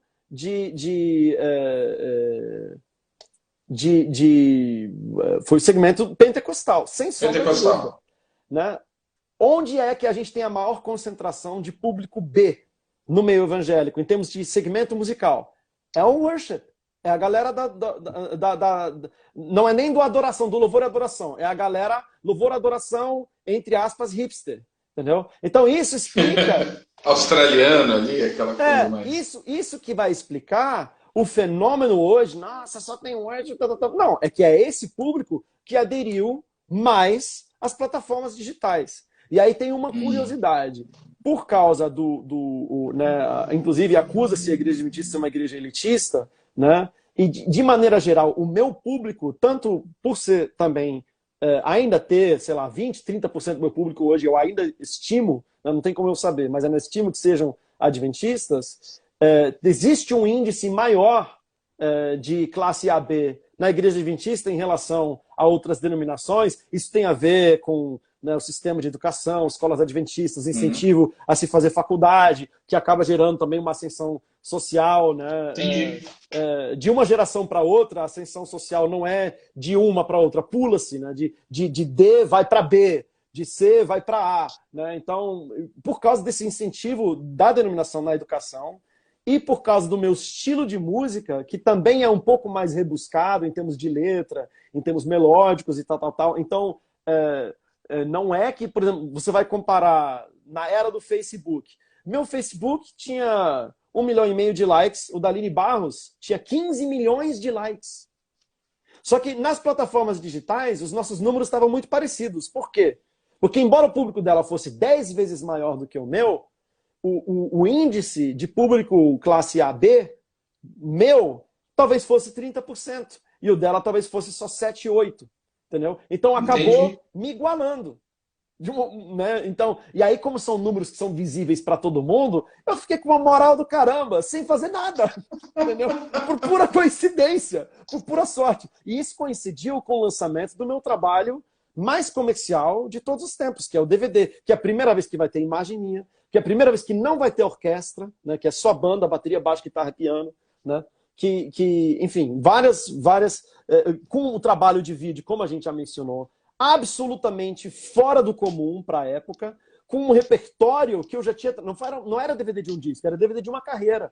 Né? E eu planejei, essa sequência Getsemane, Ele Vive Novo, demorou uma década para ser lançado. Mas aí você tem as 3 músicas, uma atrás da outra. Isso tem muita força. São músicas que já tinham... Entendeu? Tem a sequência da história da redenção. Entendeu? Enfim, um monte de coisa contribuindo para que essa transição, para mim, do físico para o digital, não apenas não fosse traumática, mas me beneficiou muito. Né? Por um período ali, eu cheguei a ficar, e isso para mim é uma coisa assim, isso eu nunca esperei na minha vida. Nunca esperei. Eu cheguei a ficar, esses números, né, que a gente vê de streaming, de Spotify e tal, cheguei a ficar entre os 5 cantores evangélicos com melhores números no Spotify. Por um período ali, final de 2016, começo de 2017, né, que aí eu ainda anuncio um sabático, faço uma turnê princípio, né, com 33 apresentações em teatro, que é algo que nunca tinha sido feito no meio gospel, né, com uma cobertura da Veja, né, comentando o meu anúncio de sabático, que acabou também sendo a minha divulgação para essa turnê. Entendeu? Então eu vivia um momento ali que eu passei a pertencer a um lugar que, inclusive, não me pertence. Eu não acho que comercialmente. Mas assim, se você. É uma análise simples que você faz. Assim, se você.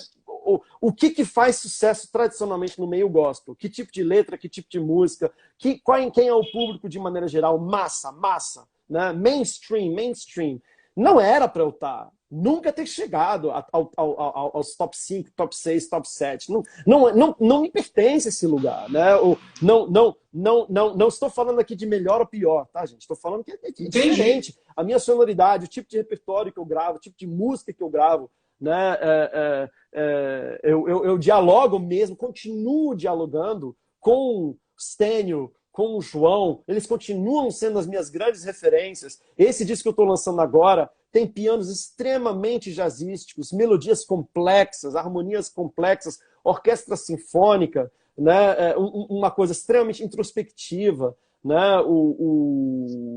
Então, assim, eu vivi esse momento, né? Que ainda foi aumentado com... Olha, aí a gravadora, né?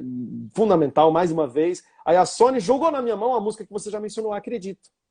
Entendeu? Nossa, fantástico. Olha, é uma música que eu não gravaria, Ramon. Eu não gravaria essa música. E sabe por que não? Sério? Eu não gravo versão, Ramon. Eu só gravo música brasileira. Ah, ok. Não tem versão. Isso pra mim é uma bandeira. É uma bandeira. Em disco meu, eu gravo música brasileira. Então, assim, eu literalmente só gravei essa música a pedido da gravadora. E quando eu ouvi a versão do Newsboys, olha, você... Sincericídio. Eu ouvi a música e falei assim, mano, não quero gravar isso. Mesmo? Não quero gravar isso. Por quê? Mas assim, ouve a versão do Newsboys. Eu conheço. Então, inclusive toca no filme. Exatamente. Realmente, na versão brasileira não. Toca a minha versão. Não, no próprio filme, quando você vê, o Newsboys aparece, e enfim, eu assisti ele algumas vezes e algumas versões.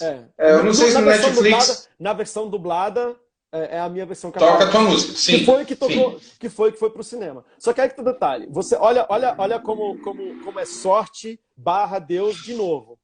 Eu tinha acabado de lançar um DVD que era realmente uma mudança de paradigma total. Aí você tem o primeiro filme evangélico distribuído por uma empresa de distribuição de filmes não evangélica, California Filmes a dizer, foi o Você Acredita. Certo? A peça fundamental para a divulgação deles, a maior peça de divulgação do filme, com todo o orçamento de divulgação da California Filmes, que está acostumada a investir centenas de milhares de reais em divulgação, a peça fundamental foi a música, a minha versão. E aí acontece uma outra coisa. Pela primeira vez, se eu posso ser ousado e dizer isso, pela primeira vez, porque assim, existe uma tradição imensa de gravar versão no Brasil, certo? Sim. A gente já está vivendo a era das plataformas digitais. Então, quando se gravava a versão antigamente, ninguém tinha acesso ao original, ou pouca gente tinha acesso ao original. A gente está falando de uma era em que todo mundo tem acesso ao original da música. Na palma da mão, literalmente. E pela primeira vez, grava-se uma versão, e eu não estou falando aqui vocalmente, mas em termos de produção, de mixagem, coisas técnicas, sonoridade, o arranjo que não é meu, do Samuel Silva, a minha versão. Pela primeira vez tem uma versão brasileira melhor do que a versão americana. Em termos puramente técnicos, né? Entendi. A minha mixagem, a minha master, eu gastei mais, eu investi mais em mixagem e master do que o Newsboys, que é uma banda estabelecida americana. Isso não é uma coisa consciente, isso é coisa do inconsciente, né? O famoso inconsciente coletivo. Isso atrelado a um dinheiro de orçamento de divulgação de um filme, que é o primeiro filme que a California Films queria que desse certo, e contratou uma empresa especializada para saber como usar o dinheiro que é a 360, né, que até hoje atua praticamente em todos os lançamentos de filmes, né, eles contrataram uma assessoria especializada, como vamos divulgar esse filme no meio gospel, com uma verba de divulgação absurda. Aí a música, inclusive a música, acredito, até hoje, é como se fosse entre milhões de... Eu gosto da música, tá? Hoje eu gosto da música. Eu acho que nosso arranjo ficou bonito, entendeu? Ficou... O clipe é um negócio assim impressionante. O clipe ficou incrível. Mais uma vez, Hugo Pessoa. A gente filmou de novo com E assim, aí que o detalhe, filmamos de novo com câmera de cinema, usamos cenas do filme e o corte Sim. com o que a gente está fazendo, se bobear, as nossas imagens estão mais bonitas do que o filme que foi gravado nos Estados Unidos, entendeu? Então essas coisas, todas no inconsciente coletivo, acabaram contribuindo muito e é o meu maior. Eu falo isso até um pouco de, assim, eu não quero soar ingrato, mas assim, não é uma, entre aspas, crítica que eu faço sim ao meio gospel. Sabe quais são as minhas duas músicas com mais views no YouTube? Acredito, que é a versão, e Santo Espírito, que eu gravei como feat no DVD do Baruch. As minhas duas músicas mais assistidas são versões. Aí, em terceiro lugar, vem Sublime. Então, Getsemane não tá nesse ranking? não.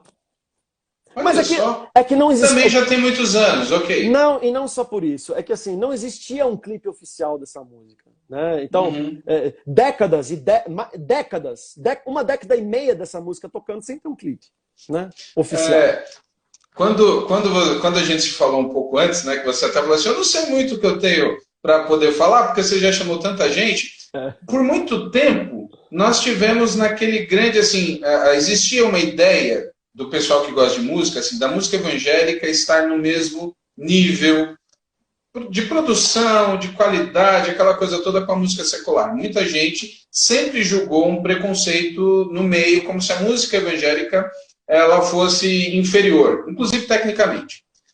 Você é uma das peças que, na verdade, não só jogou para a indústria, para as pessoas de modo geral, não é nem que você colocou no mesmo nível, para dizer. Podemos dizer hoje que a produção, que muito do que tem sido feito, o padrão de qualidade ele é superior. Né? A questão, por exemplo, desse clipe do filme e tudo, a qualidade, e hoje não só você, na verdade a gente está vivendo uma época técnica excepcional. Algumas produções, o Maurício até comentou na live como foi a ideia de fazer aquela série da Sony, aquela coisa lá no YouTube, lá no começo.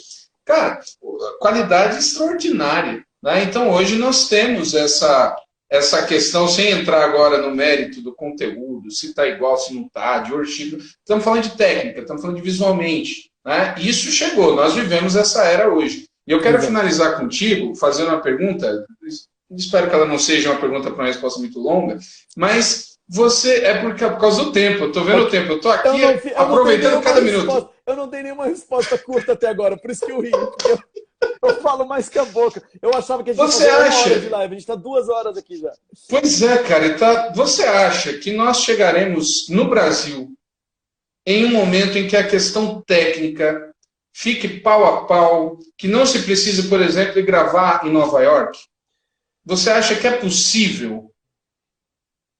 Cara, eu acho que já está acontecendo. Mas a gente precisa entender que a indústria é uma indústria, entendeu? E que se a gente chegar nesse nível, eu não vejo como chegar, porque assim, isso que eu faço, que o Hugo faz e que as pessoas com que eu escolho trabalhar fazemos, é coisa de gente maluca, porque assim, o rendimento meu, para mim e para minha gravadora, é rendimento de cantor brasileiro gospel. Entendeu? Os cachês que eu posso cobrar, que é de onde vem minha renda, e hoje, né, a gente vai ficar 1 ano sem ter cachê, né, sem ter apresentação, praticamente, é isso que está acontecendo agora, né? A gente, tipo, cara, não tem como comparar, entendeu? Então você pega tem disco que eu sei, vou falar números que eu sei. O disco da Natalie Cole teve como orçamento $2,5 milhões de dólares. $2,5 milhões de dólares. Ok? Exemplo evangélico. O CD do Kirk Franklin, o New Nation, teve como orçamento $750 mil. O disco do Tony, o O2, eu ouvi da boca dele e do empresário dele, teve como orçamento $350 mil, só a parte de áudio. E por que teve tanto isso de orçamento? Porque os americanos são bonzinhos? Não, porque rende isso. Orçamento, o departamento da Sony tem um departamento, o departamento que reina, que manda lá, é o departamento que chama de viabilidade. Eles estão lá para fazer cálculo. Entendeu? Você vai ganhar de orçamento tanto baseado no que você rende. Porque nem, gente, não tem. É que em todos os meus projetos até agora, eu coloquei dinheiro meu. Por quê? Porque o jeito que eu produzo não é viável economicamente. Então, assim, quando uma Ivete Sangalo gasta 3 milhões de reais para fazer um DVD, quando um Thiaguinho gasta 2 milhões e meio de reais para fazer um DVD, quando o Luan Santana vai gastar 2 milhões e meio, 3 milhões de reais para investir num DVD, esses são investimentos que a gente acha que são muito grandes, mas não são nada em comparação a uma produção da Madonna, uma produção do Justin Timberlake, uma produção da Britney Spears, quer dizer, ou do Justin Bieber, hoje nem alta, Justin Bieber, Selena Gomez, Rihanna. Não tem comparação. Entendeu? Leonardo, então, é o seguinte, vai acabar, cara. Então eu sei que você amanhã tem uma live com o Lincoln, e ele vai falar dessas coisas também. Depois a gente vai conversar aí. Eu preciso agradecer do fundo do coração por essa aula, né? Pela sua disposição, toda essa turma que está aqui vendo 2 horas aqui, né? Se inscrevam no História da Música Cristã no Brasil também. Hoje eu vou falar de vencedores de tarde, vou falar com a Lucitânia, tem Luiz Arcanjo essa semana, vai cair aqui. Quero agradecer minha esposa, a Nívia, está aqui vendo. Beijo, viu, Nívia? Estou falando de vocês. Muito obrigado, cara, do fundo do coração. Valeu, Ramon. Viu? Obrigado pelo papo, desculpa falar tanto. Imagina, grande privilégio. E a gente vai trocando ideia aí, quem sabe para mais lives no futuro. Tá bom? Deus abençoe. Tchau, tchau. Um abraço, gente. Obrigadão. Até mais.